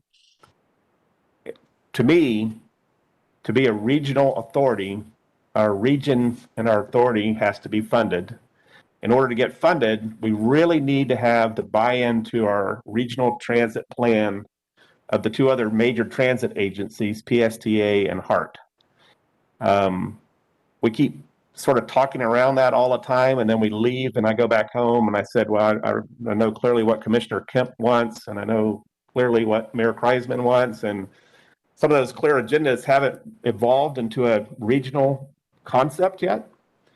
But if we do get to the point where we actually work together in a regional nature and all those entities involved in transit work with one another and not against one another, we will get the funding. The only thing that's holding the funding back right now and creating the stability problem is our lack of cooperation with the member counties. Commissioner Long, you're recognized. Another factoid that makes it very difficult is the fact that PSTA was created with a local bill. HART was created in general law. And in neither of those statutes does it talk about regional connectivity. So the little bit of regional connectivity that we've managed to craft to take our rapid transit buses over to Tampa International has been very difficult, and I know probably HART suffers from the same issue, because statutorily you don't have the authority to go to take your Pinellas County dollars and spend them in another county. And I'm thinking for Hillsborough it's the same thing, right? Of course. Yeah. So there you go. And like you said, I think I said it too, either the legislature supports public transportation or they don't. And we know they do in some ways because they've been partners in the South Florida public transportation options and in Jacksonville and in Orlando. But Tampa Bay's been the ugly stepchild. There was a time where it wasn't working in Orlando. One day they woke up and all worked together, and then they got the money. And it'll be the same here. And part of that leadership, though, from my perspective, I can't rely on a member county that's working hard to make sure their county is funded in the transit considerations that they think are important. We have to bring regional transit by and pick up all that connectivity. So if we're coming through Hillsborough County, we got to come out the other side with the HART riders on board. And it's going to be a difficult thing to wade through. There's a lot of interesting stuff that makes this an engineering marvel, for my mind, to make work. But at the end of the day, if we don't learn to cooperate with each other and learn how to get the riders that want to go from one place to another on this transit system with the cooperation of HART and Pinellas, then I think we are planning our death in 2023. Commissioner Kemp had her hand raised. I'm sorry, Commissioner Kemp, you're recognized. Mr. Dingfield. I just wanted to say, funding is the issue. Not only just funding of this for operating, but in terms of the ferry, we just put up $1 million for that grant that when we were applying for it through HART. Hillsborough County, as well. The zoning that has to be done is in Hillsborough County. The road building, the operations, all that will have to be something that we'll have to look at infrastructure-wise as well. So, and that would have to be not just that TBARTA is in existence, but that TBARTA would have to, and that's always what I understood, that TBARTA would have funding, that it isn't the local funding that does it, these regional routes. So, but right now that's what it is. And the Hillsborough County is the one putting up the resources for that. So, Mr. Chair? Commissioner Long, you're recognized. That's why I brought up, you weren't here yet, Commissioner, but that's why I brought up the fact that we have $8.4 million in grants that are just sitting there that we have not spent because we don't have a project to spend it on. So we do have money in that regard, and working on a project like the Cross Bay Ferry, I know you're taking the lead, and that's thing, horses left the barn, but for future reference, I mean, we do have the money if we have a project that we can spend it on. And, you know, identifying that and identifying it early on in order to be able to take advantage of it is clearly an issue, especially when we are hopeful that we'll get some additional dollars from the feds. Thank you. Mr. Dingman. John, you're recognized. Thank you, Mr. Chairman. I was thinking about this yesterday and what TBARTA is about and what the future is for TBARTA and that sort of thing. And it kind of led me back to the past a little bit. Back in the early 1990s, pretty much led by our friend, former Commissioner Ed Taranchik, when we all had these same issues about water. You know, and it was the same, it was Pasco, it was St. Petersburg, it was Tampa, it was Hillsborough County. And everybody's doing their own water thing and having that same conversation. And I was assistant county attorney back then. And sure enough, they came up with Tampa Bay Water, which I think has been a big success. So I just want to look at that as an optimistic note that, you know, there were lawsuits back then between agencies and, you know, on those critical water issues. And they got through all that. And they ended up with Tampa Bay Water, which, you know, I'd say on the whole has been a big success. So I think we can look to that as a model. And yes, sometimes it might mean going back to the legislature. You guys have a lot of experience in the legislature and going back up there and figuring that out. And if HART needs to be tweaked and if PSTA needs to be tweaked and those bills need to be tweaked in order to make this more functional, then so be it. I think we should do it. But anyway, I just wanted to it is frustrating. I hear your frustration. I've read about, you know, the articles over the years about the frustration of this body, but I think that, you know, maybe we can look to those victories in the past to lead us to the future. So. Thank you. And Commissioner Starkey, you're recognized, and then I'll do Commissioner Kemp. And welcome, and I love your voice here. You know, I want to go back to well, I have two comments. One, and I think Secretary Gwynn is here, but a few years ago, you know, he came to our board and said, you know, we have the opportunity for a regional to ask for a large sum of money for the West Shore interchange. And that's not in my county. That took a lot of money out of our pot. But we all said, yes, that is a very important regional project to fund. And it's in Hillsborough County, but we wholeheartedly signed on to the importance of getting that fixed. And the same for when, I think it was Governor Bush, when he was coming, when they fixed some of the Suncoast, you know, where it landed in by the airport on the other side. I remember him flying over on a helicopter. What was my other train of thought?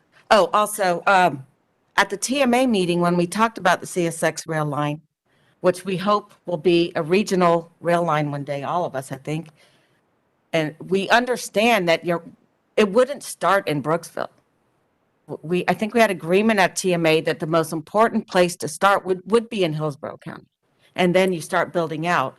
And I think that's how most rail lines and commuter rails and whatever have started. You start where it's got the most density and you come out. So it's not, so we're all behind Hillsborough, you know, helping Hillsborough, since that's the big clog is Hillsborough, and then it fans out from there. So we all want to help this pathway that goes through multiple counties get done, but we need to do it together. Thank you. Commissioner Kemp, you're recognized. Thank you. And I just want to say for the record that a misunderstanding about Tampa Bay Water, I think, is it's not statutory. It was by mutual agreement of the counties. There is nothing in the state legislature. The state legislature cannot dissolve it tomorrow. They did not create it. And that this was created statutorily. And I think that that's a issue. I think that's the only reason the legislature can statutorily dissolve it. I think it was a good process that created Tampa Bay Water, and makes a lot of sense. And the parties went in after much negotiation and agreements about it and what they wanted and how they wanted it. This wasn't how this was created. So I think that Mr. Chairman, that can leads create to problems. a good question is, and excuse my ignorance, first meeting, do we have interlocal agreements in addition to the statutory authority? We talked earlier, how do you pronounce your last name? Dingfelder. Dingfelder. Yep. Mr. Dingfelder, we talked earlier about needing an agreement with our member counties from several perspectives. One about funding, what the funding's used for, and sort of make that a part of our structure versus just a knock on the door and an ask. And in that structure, we can build into it some of the things that have benefited some other regional systems being successful, like Tampa Bay Water. Going back to Commissioner Kemp's thought, so when they say the member counties got together and created that, the water wars that were going on back there, for those of us that were actually involved in it,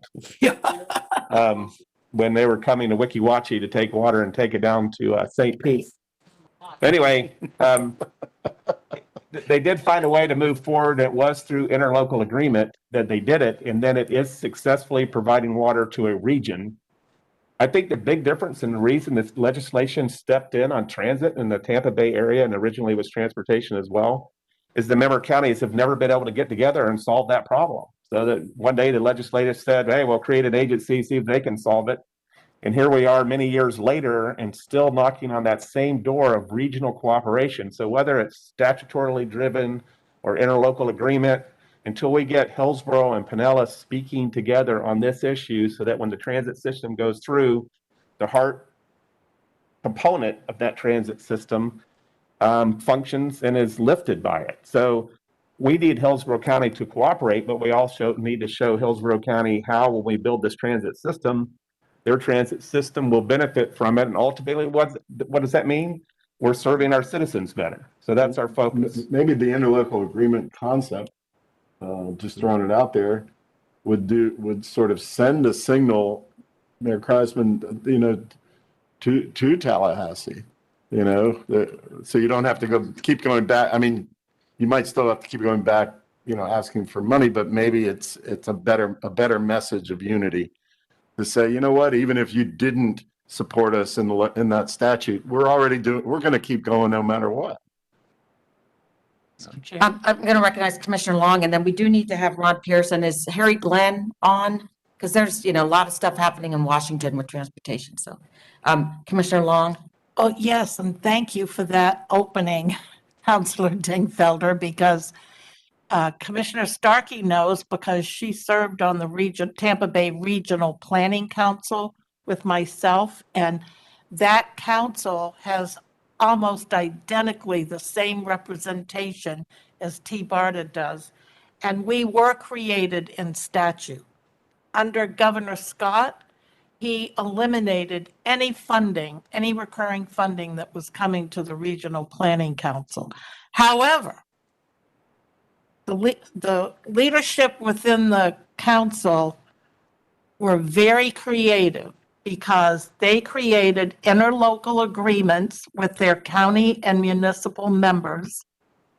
And it was delineated by population what the formula would be for the dues. And we found a way to substitute that state funding with our local dues. And I am here to tell you that they can do whatever they want, but that Regional Planning Council has achieved incredible relevancy and has more money in the bank today than they've ever had, because we became relevant through our 2-day summit that we did 2 years ago before the pandemic, and we're getting ready to do it again on climate change, sea level rise, resiliency, and sustainability. And we have been recognized nationally, in the state level, and by the way, internationally. Commissioner Long, yes. Just for the sake of time, and I see Mr. Kreisman has to leave, can we get can we make sure that we get copies of what those interlocal agreements look like? Because I can't imagine that it would need to be much different for this body than it is for that body. And we've all signed on to those, so we could have the form right there. We have the same thing, by the way, in Tampa Bay Estuary Program. Yeah, so- We're just finishing Yeah, up yeah. our interlocal agreements as well. So, Mr. Chair, Ron Pierce is up, and I don't know if Harry's on there, but Ron said he has a report for us. And we did discuss the legislative ask in the policy/legislative committee, and the majority did think we should go for legislative ask. Go ahead, Ron.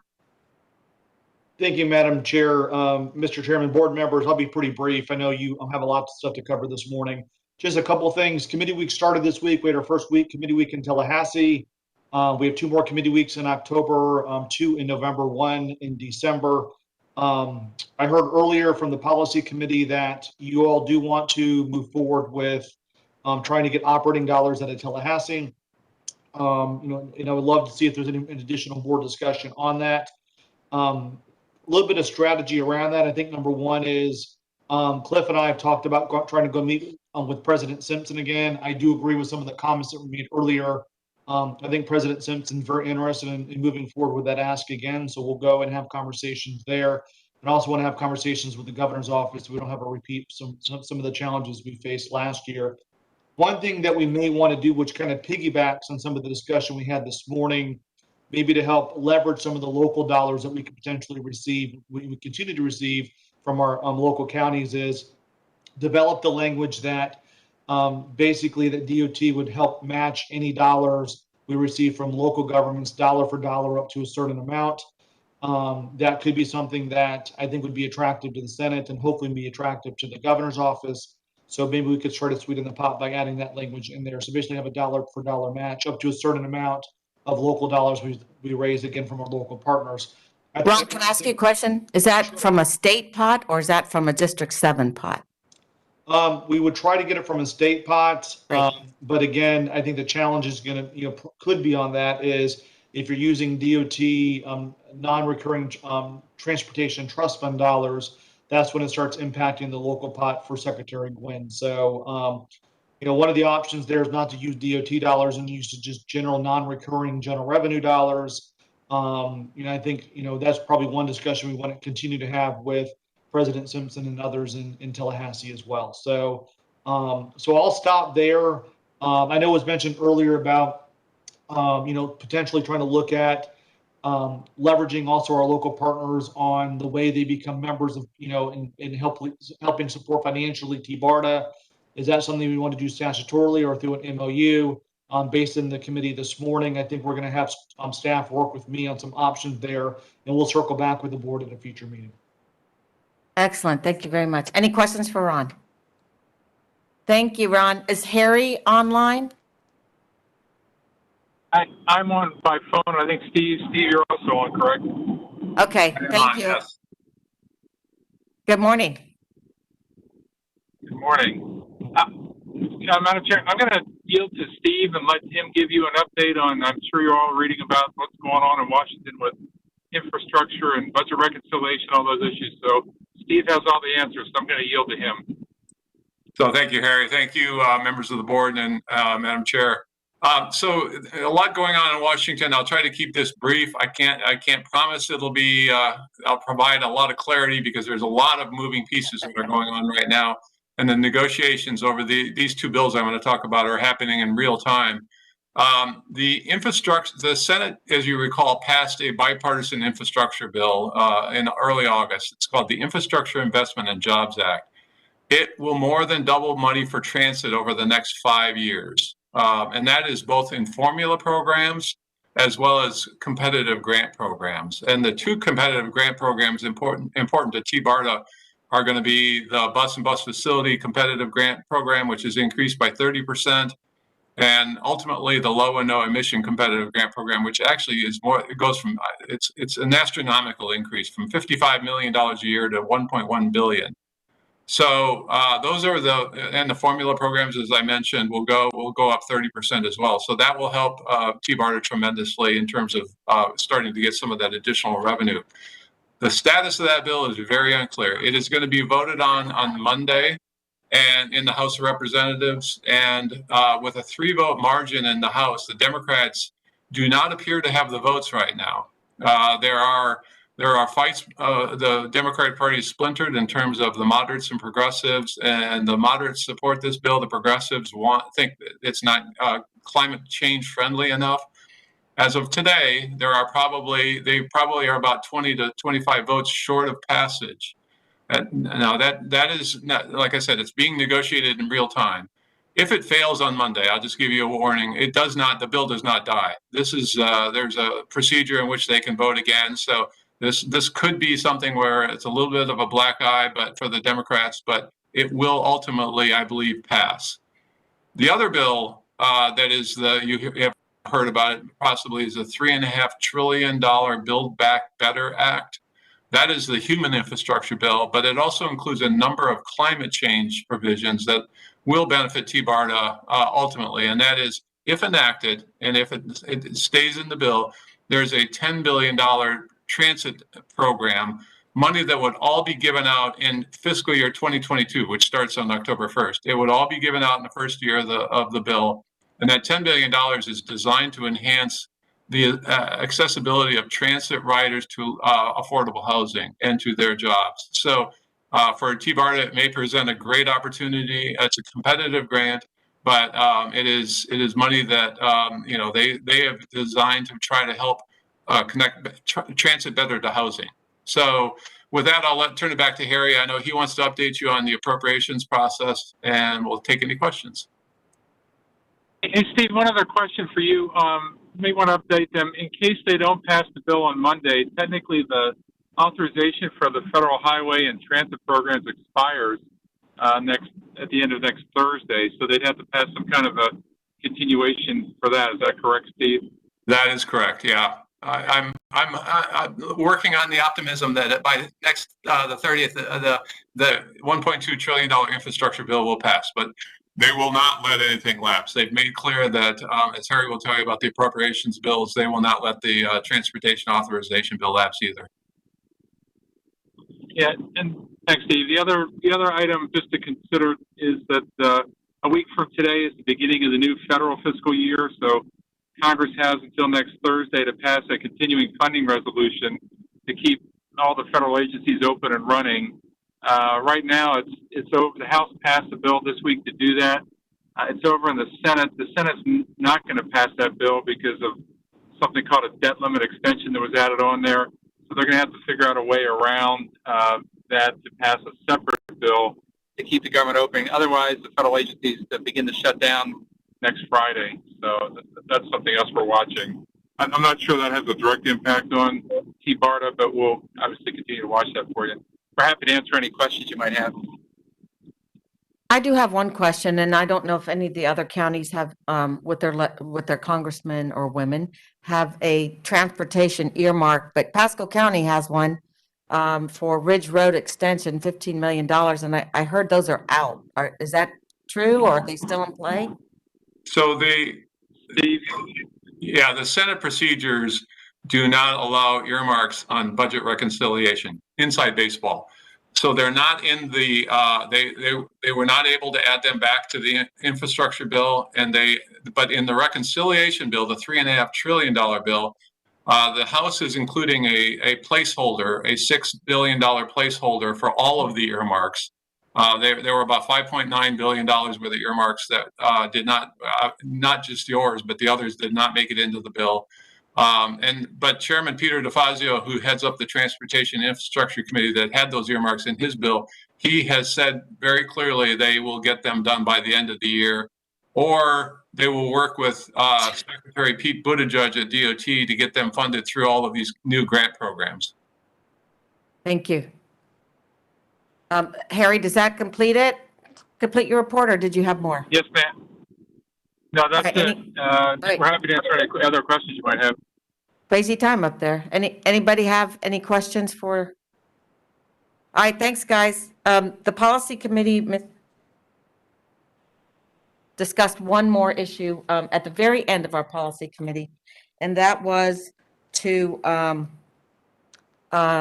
discuss who should be doing the review of the executive director. And apparently at this point, it came to my attention, it's just the executive committee. I think TBARTA, I mean, Tampa Bay Water, and everybody does the review. So I don't know if that's in our bylaws or that's just something that we've been doing, but I wanted to open that discussion to the board.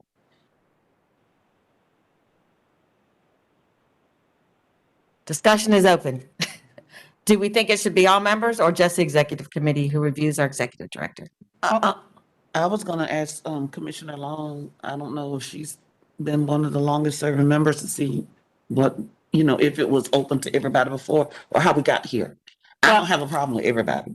Well, quite frankly, I don't know how we got here, but the fact of the matter is we are a regional board and we have members from various and sundry counties and or municipalities, as well as gubernatorial appointees, and it's very diverse.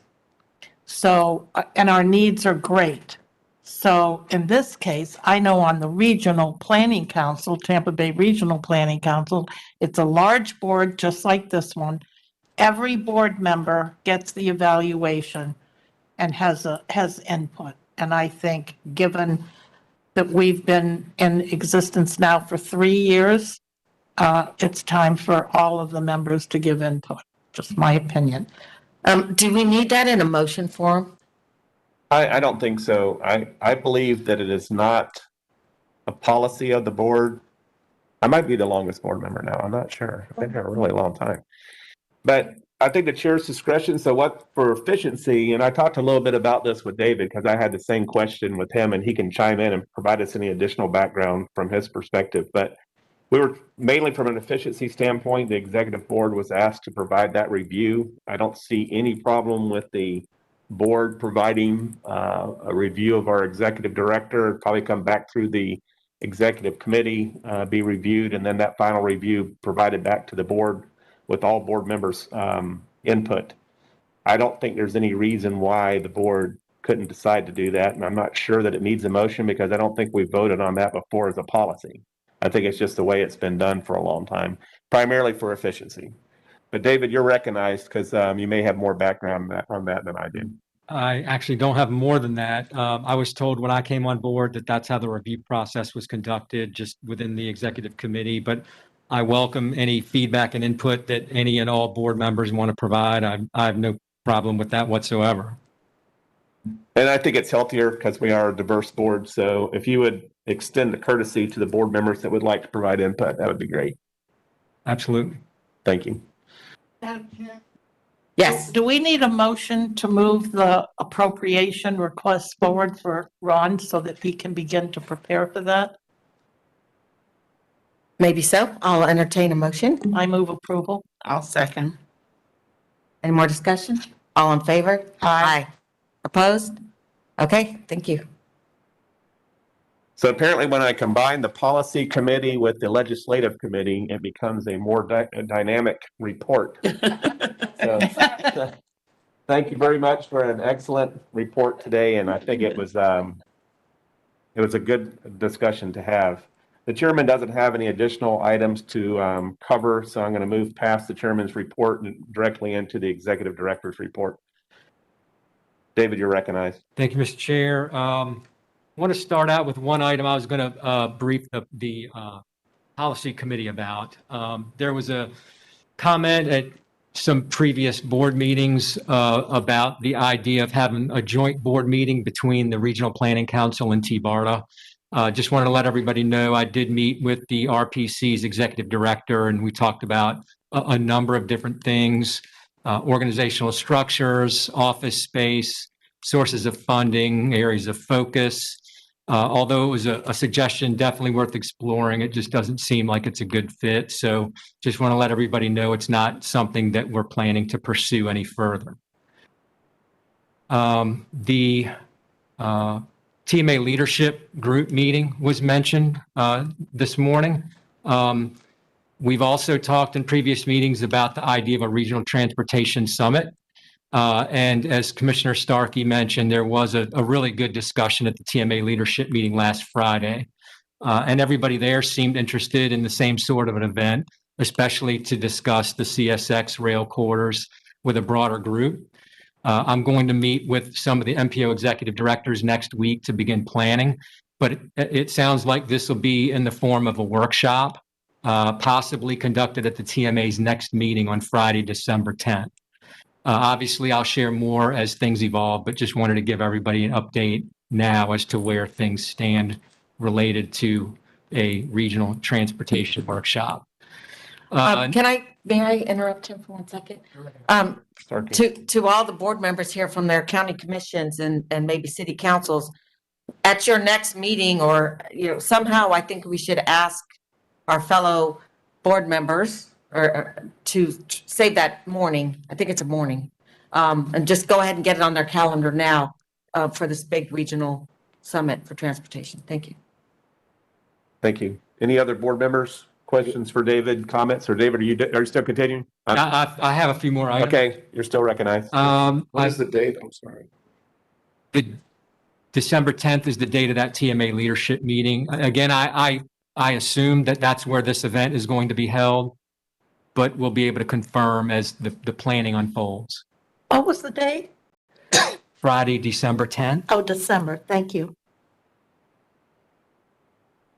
Next, I want to give a plug for the 4th annual Gulf Coast Safe Street Summit hosted by the Suncoast Transportation Planning Alliance from November 2nd to the 4th. As you all can tell from the name, this is an event that focuses on safety and safety efforts that are happening throughout the region. The agenda includes virtual speakers and panels, in-person mobile workshops and virtual presentations, and it will be held in coordination with the 2021 Bike Walk Tampa Bay Virtual Summit that same week. TBARTA is co-sponsoring the event again and will give a presentation on the TD Tampa Bay program. The summit is free and open to all citizens, elected officials, and transportation professionals. And we encourage you to visit their website at GulfCoastSafeStreetsSummit.org to register and learn more. Sadly, I want to announce that this will be Jennifer Mendez's last board meeting with us. She has been with TBARTA for a little over 2.5 years and was really instrumental in helping the agency start moving in the right direction. She had no transit experience when she joined us, but learned to love it like we all do. We are sad to see her go, but certainly wish her the best as she moves on to a great opportunity. We are recruiting her replacement already and hope to have somebody on board before Jennifer leaves in a couple of weeks. And then lastly, I want to thank all the people at Hillsborough County, especially the communications and digital media team, who worked with us over the past month in scheduling this meeting space and training us on their technology and providing the staff that allows us to actually be here today. As I'm sure everybody's aware, there's a lot of groundwork that goes into us using a new meeting space, and we couldn't have done this without their help and support. So just big shout out to them. Thank you. Our next meeting is on October 22nd, and we'll be back in Pinellas County at PSTA. And then our final meeting of the year will be in Pasco County in November. In addition to the future meeting topics that are identified on the agenda, we're hoping to coordinate a presentation from the city of Tampa on their mobility as a service project. And unless there are any questions, that concludes my report. Thank you, David. Any questions for David? Commissioner Holcomb, you're recognized. You only mentioned a November meeting. Is there anything scheduled for December then? There is no meeting in December. No meeting. The board calendar, we'll publish the board calendar next month for consideration. We had some discussion a year ago. We traditionally held 12 meetings a year, one a month. There was some interest in reducing the number of meetings down to potentially even 6, but due to the amount of business that we need conducted and things that we need approved throughout the course of the year, we hold 9 meetings a year now. So there are 3 months where we have no meetings. December is one of those months. Thank you. So the chair would like to recognize Ms. Jennifer in this way. Number one, thank you so much for pointing us in the right direction in so many different ways. She reminded me this morning that she had updated our system with this Muni code so that we could be efficient and modern. And I told her she forgot to update the old guys using it, as we're still kind of lost in this space, but getting there. And we wish you the best. And if there's anything you'd like to say as you're moving out, you're recognized now to do so. No, just that it's been a pleasure working with everybody and learning about how transportation works in the region. And I wish nothing but the best of luck for the agency going forward. Thank you. It's been wonderful. Okay, so we're moving on. We're 2 presentations. And our first presentation today is FDOT SIS plan update. And I recognize Chris Lefert. Good morning, everybody. Before we get into the presentation, I do want to mention that you'll see several ways to make comments on the plan. There's now a SIS virtual room. That is another method that you can go in and make comments on the individual segments. And for those of you that have already seen this video, we thank you again for viewing it. Chris, go ahead. I recognize Chris Lefert. The Florida Department of Transportation is grateful for this opportunity. Before we get into the presentation, I do want to mention that to the FDOT you'll see several ways to make comments on the plan. There's now a SIS virtual room. That is another method that you can go in and make comments on the individual segments. And for those of you that have already seen this video, we thank you again for viewing it. Chris, go ahead. I recognize.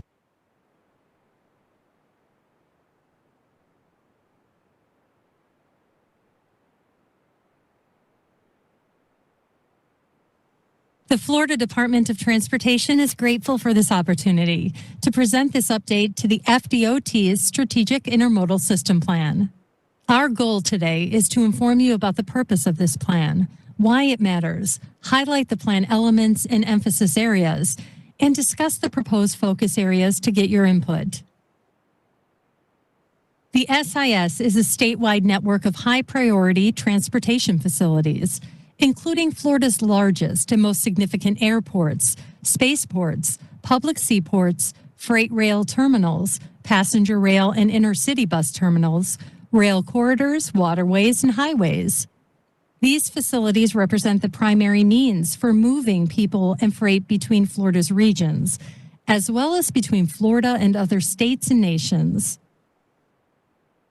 Florida established the SIS in 2003 for many reasons, all of which are still relevant today. A primary reason was to help meet growing demand for moving people and freight as our population and economy continued to expand. The SIS was envisioned to support Florida's economic competitiveness by connecting our regions to markets within our nation and worldwide. Many industries require access to multiple modes of transportation, providing seamless flows of both people and goods.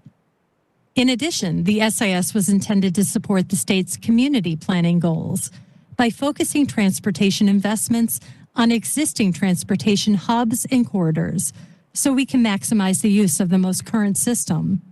Finally, the SIS was intended to focus our essential state resources on those transportation facilities most critical to Florida's economy and quality of life. Florida statute requires the department to update the SIS policy plan at least once every 5 years, following the update to the Florida Transportation Plan, also known as the FTP. The SIS policy plan is developed by reviewing the most recent FTP goals and objectives to ensure the SIS policy plan is in line with the FTP. 2045 is the horizon year for the current FTP, and the SIS policy plan is an implementation action of the FTP. In addition, the process considers current trends and conditions, including applicable performance measures, to ensure the plan addresses key issues and opportunities for the SIS. The process requires collaboration and input gathered through various partner and public outreach efforts, such as partner briefings, social media outreach, virtual outreach, and surveys. The 35-member steering committee that guided the update of the FTP in 2020 is assisting with the update of the SIS policy plan this year. A public comment period will accompany the draft final plan in late 2021. Following the public comment period and final management approval, the final plan will be adopted. The SIS is made up of two basic components. One, SIS facilities, which meet high levels of people and goods movement, generally supporting major flows of interregional, interstate, and international trips. And two, strategic growth facilities, which are smaller in nature and generally are designated to support niche markets, underserved geographic areas, or other unique economic communities. The SIS includes three types of facilities. One, hubs, such as airports, seaports, and other types of terminals. Two, corridors, such as highways, rail lines, and waterways. And three, connectors, which link the hubs and corridors or hubs to other hubs and military access facilities to corridors. The policy document generally addresses and includes the following topics. It defines objectives for how we plan and manage the SIS, consistent with the broader goals for the FTP. It outlines focus areas for the SIS that are to be addressed over the next 5 years as part of the plan update. It sets forth policies or strategies directed towards these objectives and focus areas. And lastly, it sets forth implementation guidance on how to carry the plan forward. The current 2016 SIS policy plan objectives still correlate to the current FTP goals related to mobility, transportation options, and economic competitiveness. They also continue to represent the long-standing framework of the SIS and its original intent. The 2022 SIS policy plan will focus on these 5 areas. Safety. How does the SIS, as a key element of the state's transportation system, contribute to our vision of eliminating fatalities and serious injuries on Florida's transportation system? Resilience. How can we reduce vulnerabilities of SIS infrastructure to risks including extreme weather, sea level rise, coastal and inland flooding, wildfires, and extreme heat? Technology and innovation. How do we prepare the SIS for emerging technologies, such as automated, connected, electric, and shared vehicles? Urban mobility and connectivity. How do we address the impact of congestion in both major and developing urban areas on the efficiency and reliability of the SIS for interregional travel, especially in areas where there are limited options for adding capacity to SIS corridors or limited modal alternatives to SIS highways? Rural mobility and connectivity. How can the SIS support rural revitalization and economic development and facilitate emergency evacuation and response while supporting environmental stewardship goals and community visions? For each focus area, we will present some high-level ideas for improvements. Building on the FTP and SHSP, the Strategic Highway Safety Plan, we have identified several potential safety-related policies for inclusion in the SIS policy plan. Here are some of the ideas based on input received so far. Increase the emphasis on safety as a factor in setting priorities for SIS projects. Provide more flexibility to include safety features as part of SIS capacity projects. Address engineering and operational solutions related to emphasis areas associated with higher fatality rates on the SIS. An example could be to add guardrails, rumble strips, or clear zones to address lane departures. We have identified several potential resilience-related policies for inclusion in the SIS policy plan. Here are some of the ideas based on input received so far. Consider vulnerabilities in the community and environmental screening process as part of SIS designation. For example, if there are 2 options for a connector and one is in a storm surge zone, designate the alternative. Identify resilience strategies as part of capacity needs and projects. For example, use ITS or sensors to detect hazards and share information. Expand SIS funding eligibility for adaptation or retrofit of existing infrastructure. An example would be elevation change, base layer hardening, or stormwater management to help maintain the SIS facility's safety and capacity. We also might consider expanding the definition of capacity to include increasing redundancy or providing alternatives to mitigate vulnerabilities on the system.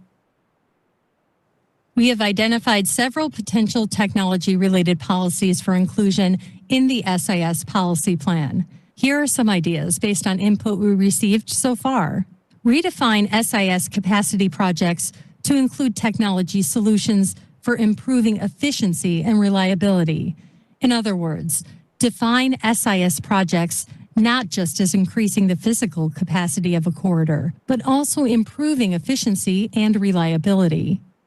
Expand SIS funding eligibility beyond what is in the current plan to provide technology infrastructure, such as electric vehicle charging stations, smart signals, locational reference markers for connected vehicles, broadband for transportation purposes, etc.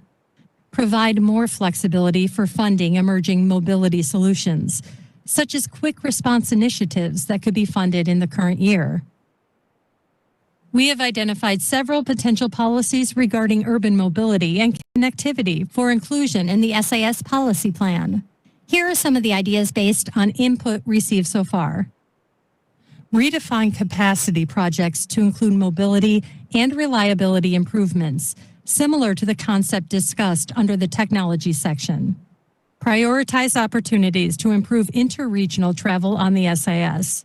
An example would be projects to create express or through lanes, create bypasses or other alternatives to bottlenecks, support truck parking or other freight accommodations, etc.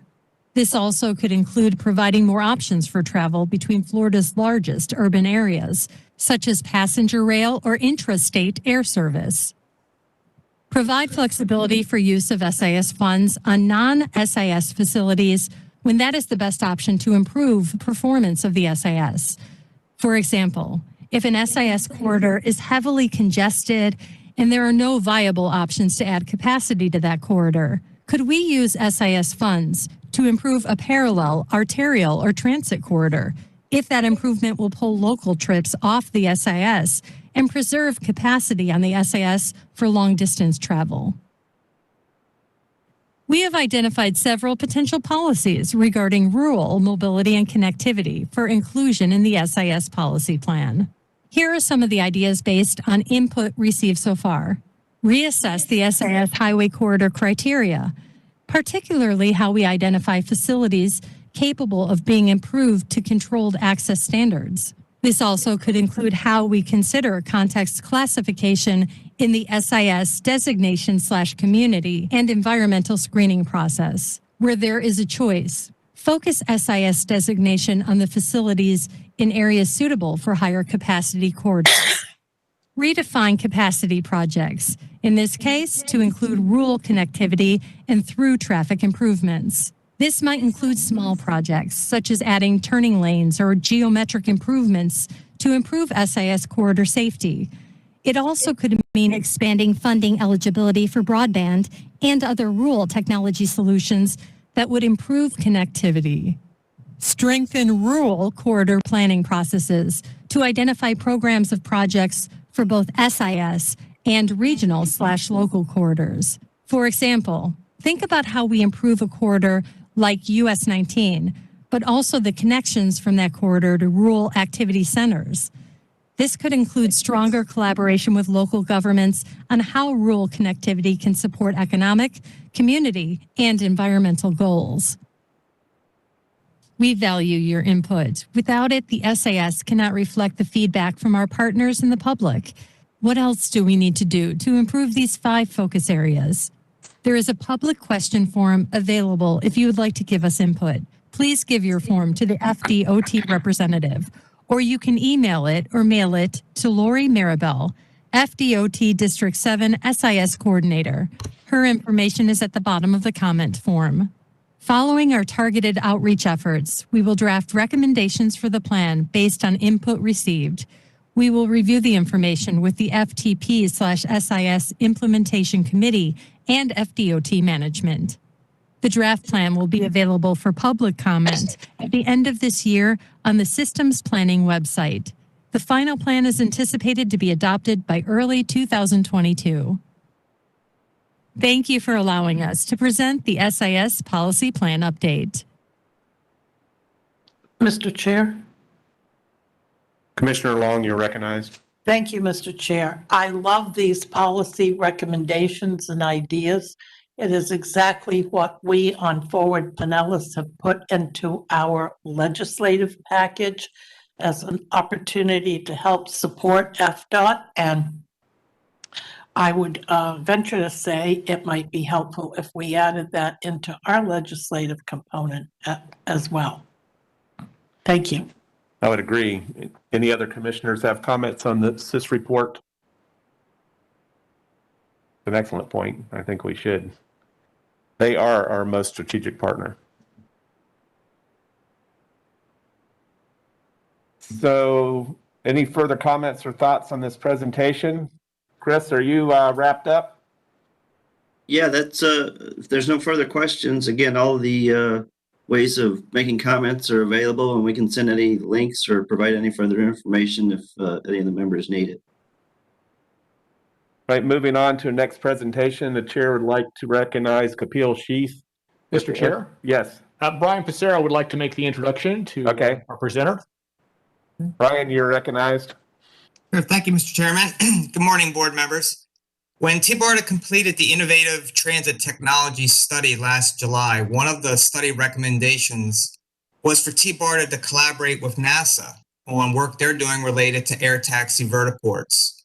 NASA has been developing a GIS model that helps state and local government agencies, like, for example, MPOs, DOTs, and transit authorities, identify the best locations in their area for siting air taxi vertiports. It's a planning tool. It's, in a nutshell, it creates a heat map of your local area showing what locations are most and least suitable for vertiports. You can also put a pin on the map if you want to evaluate a specific location. Since last December, TBARTA and the Hillsborough TPO have been working with Dr. Kapil Sheff from the NASA Ames Research Center on customizing this GIS model for Hillsborough County. I'm happy to report that the work is 99.9% complete. The Hillsborough TPO has taken ownership of the model. Dr. Sheff will be coming out to Tampa at the end of October to do some on-site training with the TPO's GIS staff. And I need to point out that all of Dr. Sheff's work on this was paid for by NASA. What TBARTA and the TPO committed was staff time and labor. We're fortunate to have Dr. Sheff with us today to give you a presentation on what the model does and how it works. And so, Dr. Sheff, take it away. Thank you very much, Brian. Let me share my screen so I can present. I hope you can see my screen here. Again, good morning, everyone. Thank you for your time this morning. My name is Kapil Sheff, as Brian said. As Ames Research Center for the past 25 years. I'm going to be presenting to you the work that we have done on regional modeling and simulation for vertiport location assessment. Before I get into my presentation, I would sincerely like to thank Brian for helping us with the development of this effort. And without his contribution, we wouldn't have been able to achieve what I'm going to present to you today. So when I started working on this about a year and a half ago, the main question that we had, the motivation for this work was, and this is what we started with, so I'm going to talk about Los Angeles, is given the downtown Los Angeles area, where can you place a vertiport? A vertiport being the equivalent of an airport, but for these electric vertical takeoff and landing vehicles. So where could you place a vertiport in the downtown Los Angeles area? At the same time, the converse question that came up in our minds was, if you have a particular location, like this particular dirt patch in front of City Hall in the city of Los Angeles, could you place a vertiport over there? How good would that location be? So armed with these two questions, we got started on this research. Just to give you a little bit of a background, you've clearly heard about urban air mobility or advanced air mobility. There are many research objectives that we are pursuing, like the safety of vehicles, the convenience that it provides, the viability of the concept, the infrastructure that would be required, the scalability. Are there going to be just 30 vehicles flying, or there are going to be 3,000 or 300,000? We really don't know that. And if you have that many vehicles flying, how are we going to do the traffic management for that? And also, is the public going to be accepting this? Is there going to be noise pollution, environmental pollution? Is there going to be visual pollution? So there are all these research areas that we are focusing on. This particular research, obviously, as you realize, is on the infrastructure part of that. The urban air mobility or advanced air mobility concept has lots of benefits. Improves the mobility, reduces commute times or delivery times. It decreases emissions because these are electric vehicles, and noise, of course, and perhaps congestion too. And so with that, NASA's got several projects going on, and we're looking at a lot of these aspects in simulations right now. And you may have heard recently that we are also doing some flight testing with our industry partners. So with that, I've mentioned regional modeling tool. Let me tell you what the regional modeling tool is that we have developed for and modified for Hillsborough County. So in terms of looking at the suitability of a particular vertiport, we look at the region city parameters. Like, for example, I mentioned Los Angeles, or in this case, the Hillsborough County completely. We look at the factors that we want to incorporate from the city or county perspective, like the zoning data or the environmental impact data, the intermodal systems, where are the train stations located, where are the bus stations located, so on and so forth. Once you have these factors, we try and figure out how important these factors are.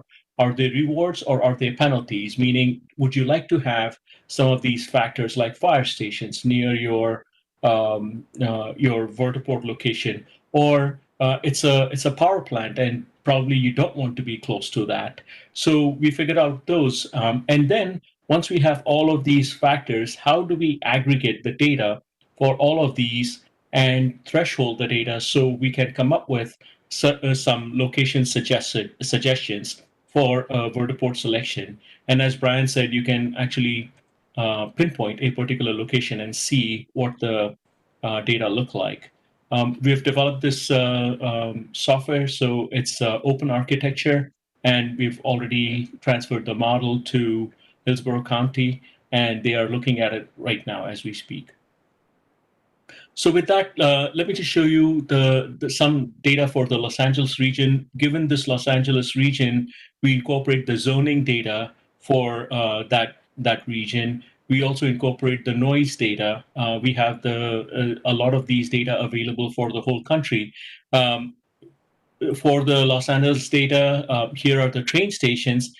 We have imposed a grid on top of this area, which is what we are interested in, the region that we are interested in. Each of the cells is about 55 meters, so 185 feet. So it's pretty reasonable resolution that we have. So looking at just 3 sets of data I just showed you, we have a lot more data that we have put together, and we combine all of these data together to be able to create a heat map like this, where the warm colors represent more suitable locations, and the cooler colors are less suitable. So we can see that this downtown area, you have several warm locations here.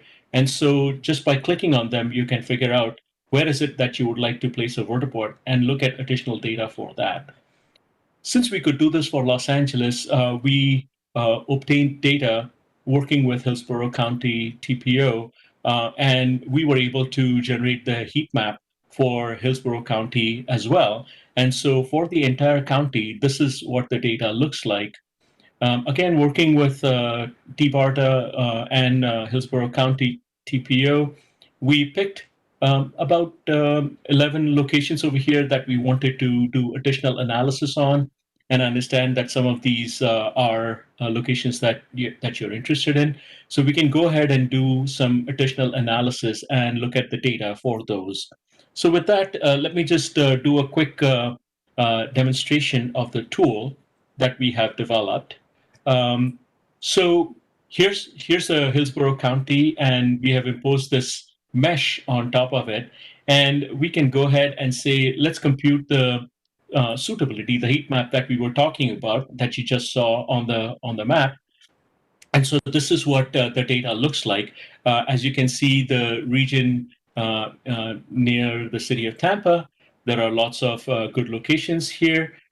Also near the airport and the western part of the city, there are some good locations. So here are the various locations that we were talking about earlier, and we have scattered them all across the Hillsborough County.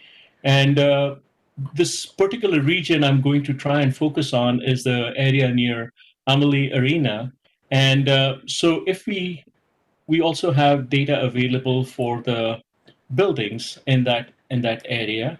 And so by looking at the buildings, I have highlighted this particular vertiport placement, which is located on top of this particular building, or there's other location where you have a parking structure, and you can place a vertiport over there too. So what the tool allows you to do is selecting this particular vertiport.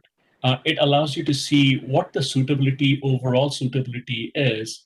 And based on that, you can make a decision on whether you'd like to place your vertiport at that location or not. The other thing that allows you to do, and since we have FDOT present, is you can look at the approach departure surfaces for the vehicles coming into that location. And you can see that there is no intersection of these surfaces. So if a vehicle were to arrive, it can cleanly arrive at that location. However, if you were to look at some other location, and as you're doing the design, you can see that there are lots of other obstructions in the path. So this is one way of being able to do these assessments using the tool. We can go ahead and look at the data for any other location that we are interested in placing a vertiport at. You can also generate a report, and the report shows you what kind of values do you have for various locations, and it tells you, if you're looking for a fire station, whether there is a fire station within the vicinity, and it says that, yes, there is Tampa Fire Rescue headquarters, Station 1, in less than about 3/4 of a mile away. So you have all of these data available. So it's a data-driven model, which once you either make a decision on where you want to place a vertiport, or you're just exploring locations, it gives you an understanding of how good the location is. So as Brian said, this is the first step in doing the preliminary analysis to see whether something like this would be beneficial for the Hillsborough County. So with that, let me move on and say, along with the modeling tool, we also have a simulation tool, which we call as the Vertiport Assessment and Mobility Operations System. I have been learning Spanish a little bit, and I realized that VAMOS was a really good acronym for it. VAMOS essentially means let's go.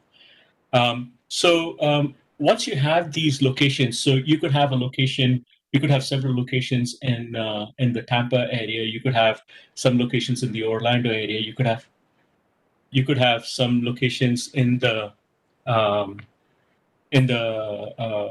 Fort Myers area. And then you can go ahead, and once you have these vertiport locations, you can assess the feasibility of flight. You can look at the route structure between various locations.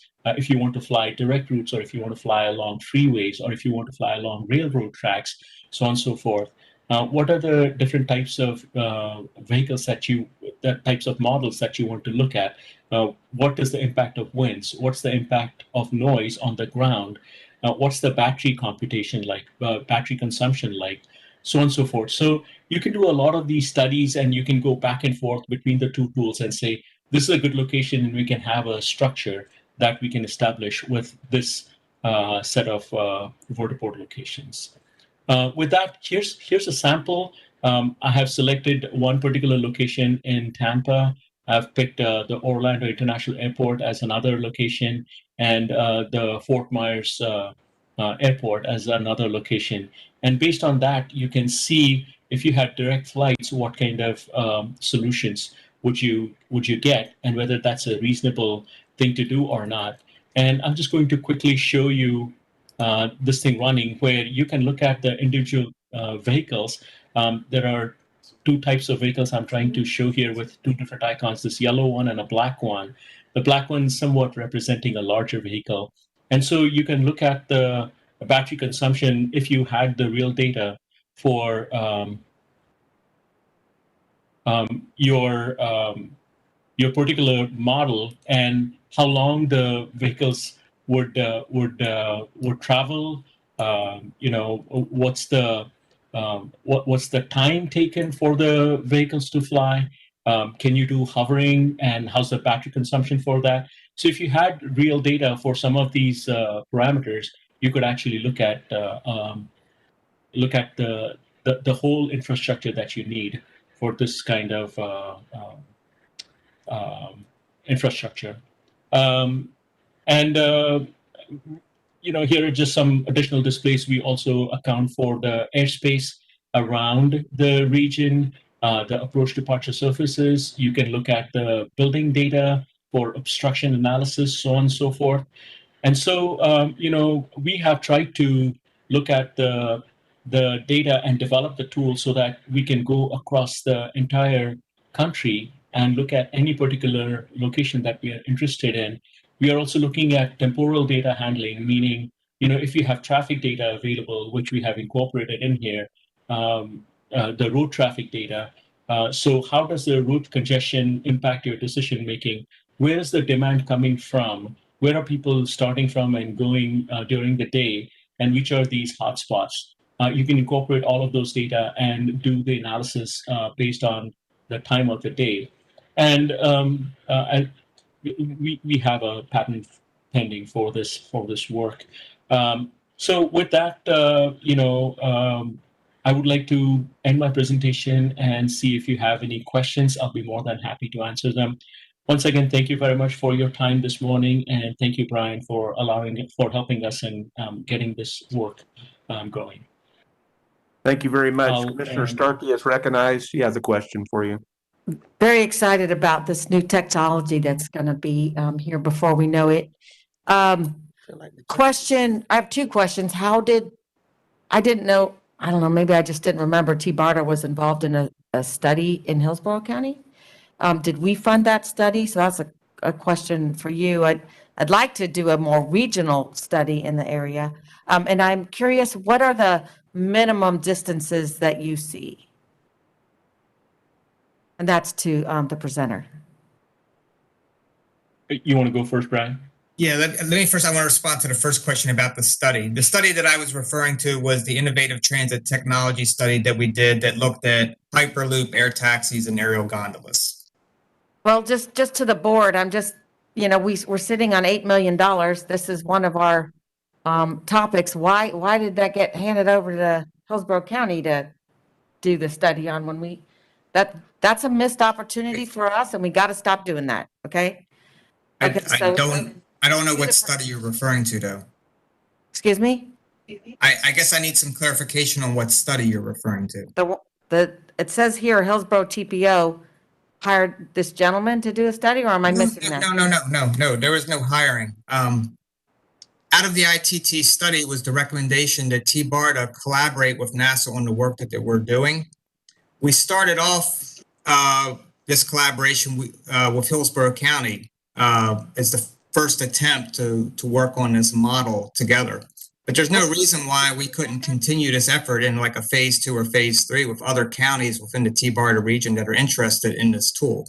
Okay, Brian, I don't remember that we decided that we'd only look at Hillsborough County. And as I mentioned before, we have an 800-acre medical cancer research community coming to Pasco, and they're very interested in a Lilium heliport. But that's water under the bridge. What is the minimum distance that makes sense for an air transport like this? Yeah, that's a good question. I'd say in terms of minimum distance, there really isn't, as long as you have vertiports available between those between the distances that you are looking at. In terms of there probably is a limit on the maximum distance just based on the performance characteristics of these vehicles. And typically the numbers that are being thrown around are somewhere between 100 to 200 miles. So if it's less than that, if it's 20 miles or 30 miles, I'm not sure that is an issue. From a minimum distance, I mean, if you say a flight between two buildings within the downtown Tampa area, if that was the use case that you had in mind, that could be that is feasible to do as long as there are no constraints from the airspace perspective. And if the vertiports were established that close, I'm not sure if I can't think of constraints that would prevent you from doing something like that. Thank you very much. I'm not sure if I'm answering your question, but that's what I can think of right now. I think you did. Thank you very much. Commissioner Long, you're recognized, and Commissioner Flowers. Sure. Commissioner Holcomb was before me, sir. Oh, sorry. That's okay. It's hard to tell through all these glasses. I know. Commissioner Holcomb, you're recognized. Oh, okay. So first of all, very cool tool. I get to play with, Google Earth and all that kind of stuff in the military. So, awesome. I like it, but it just kind of spurs a lot of questions for me, especially as Commissioner Starkey kind of touched on with the vehicle. Size would be a question. And then maybe you can just kind of, wrap up after I pose all these thoughts. And then from a location, it seemed like you were looking at, heat signatures, but to me, it makes sense to be, focused on, concentrated work areas, which maybe the heat signature matches that, but like shopping, recreation, like Raymond James Stadium, the Rays and Tampa Bay Rowdies, that kind of thing. But then, in your last comment, you mentioned something about maybe you're going from building to building, in the city center. So that kind of leads me to believe that this is going to be a very expensive kind of a thing, an expensive fare, where you're looking at like, corporate executives, bopping from one place to another so they can get there really quickly, as opposed to a general commuter kind of thing. So just if you could comment on any of those. Thank you. Of course. So first of all, that building to building thing was just, I was trying to understand if that's what the question was going to be. I don't believe that that is the use case that is driving this this research for us. It is more of 30, 40, 50 or longer distances, which might be helping in the transportation interests for individual cities or counties. I also wanted to mention that even though we've done this work just for Hillsborough County, Brian and I have talked about doing this for Pinellas County as well as any other nearby counties, Pasco County, or any other counties that are interested in pursuing this line of work. So that's definitely possible to do. And I'm not sure if there was another question which I missed. I'm sorry. I focused on maybe just going to places of interest like shopping, international mall, yes, football games, baseball games, yes, that kind of thing. Excellent, excellent. So in the tool, and I obviously did not have the time to go into the details, but we already have convention centers data. We already have a sports stadium data. Those kinds of data are all available. And the beauty of the tool is that whatever parameters that you're interested in studying, you can just drop the data set into that directory, and you will be able to incorporate those data into your analysis as well. So the location value is improved. Your decision making is improved based on all of the data that you've provided. So whatever use case that you're interested in, you just plop the data that's relevant for that particular decision, and it helps you make that decision with those data.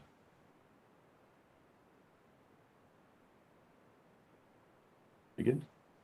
Commissioner Long, and then I'll recognize you, Commissioner Flowers. Thank you, Mr. Chair. I'll be very quick. First of all, I don't think that Commissioner Starkey's comments should just be water under the bridge. I totally agree with what she said about how the decisions are made regarding to where we start certain things or not, given that we are regional. And number two, given that we already know that Lilium is searching for and looking for launch pads in Tampa and in downtown St. Petersburg, I'm curious about whether or not we have informed either of those entities of this work that we're doing, because I can't help but think that they would be terribly interested in it. We have reported in multiple board meetings the work that we're doing related to this NASA study. I reported personally that this initial study, this model, was a pilot to be done specifically in Hillsborough County with the ability to expand it into other counties. Both the cities of Tampa and St. Pete are in conversations with Lilium, and they are having those discussions, as Mayor Kreisman indicated earlier today. Great. Thank you very much. Thank you, David. Commissioner Flowers, you're recognized. Thank you, Mr. Chair. I just want to make sure that when we're talking about the expansion of transportation services, whether it's waterborne, airborne, or on ground, that we keep in mind some of the comments Commissioner Bellamy said, which was that it seems like we're not pushing things down his way. And he said it was becoming more difficult to justify being a part of our body when it's kind of nothing that, he can take back. So, I'm just, every time we see something, and I'm grateful for the coverage that we have for the upper region, but, just sharing to kind of keep them in mind going south, because he has shared that. And they have some wonderful places down there in Manatee, Sarasota. Parrish is building up down there. Palmetto is building up down there. So just to kind of keep that in mind when we're talking about expanding services or looking at new projects. We are regional, and Manatee is included. I agree. So here's what happened with my first chair day. We've run over time, and all of my folks are leaving. I'm still on the agenda, David, that are kind of an overview of future meetings and different type of staff input to the board that's still here. Can you go through those very quickly, and then we're going to adjourn? Yes, thanks, Mr. Chair. The future meeting subjects I covered already under my executive director report. The staff reports are for information purposes only. It's just material that we include in the board packet that we can certainly answer questions about if anybody has any, but it's just for you to review at your leisure. That's not anything that we actually cover during the course of a meeting. I would like to offer one point of clarification, if I could. There was a comment that was made a couple of times related to TBARTA having roughly $8 million that we're sitting on and not doing anything with. And I just want to clarify that is a big mischaracterization, because much of that money is already obligated for projects such as the PD&E that we're performing on the regional BRT project, and the Pinellas Gondola study that we're doing. The CARES Act money is being used for wages and benefits. as the ARP money is. A lot of that money is specifically for the van pool program. So I don't want anybody to leave here thinking that we have $8 million that's up for grabs that we can use for anything we want, because it is either obligated or programmed for very specific purposes. Thank you, David. Is there any other items for the good of the board that you'd like to go over briefly? No, sir. So then I would accept the motion with a quorum we don't have. So I'm just going to adjourn our meeting.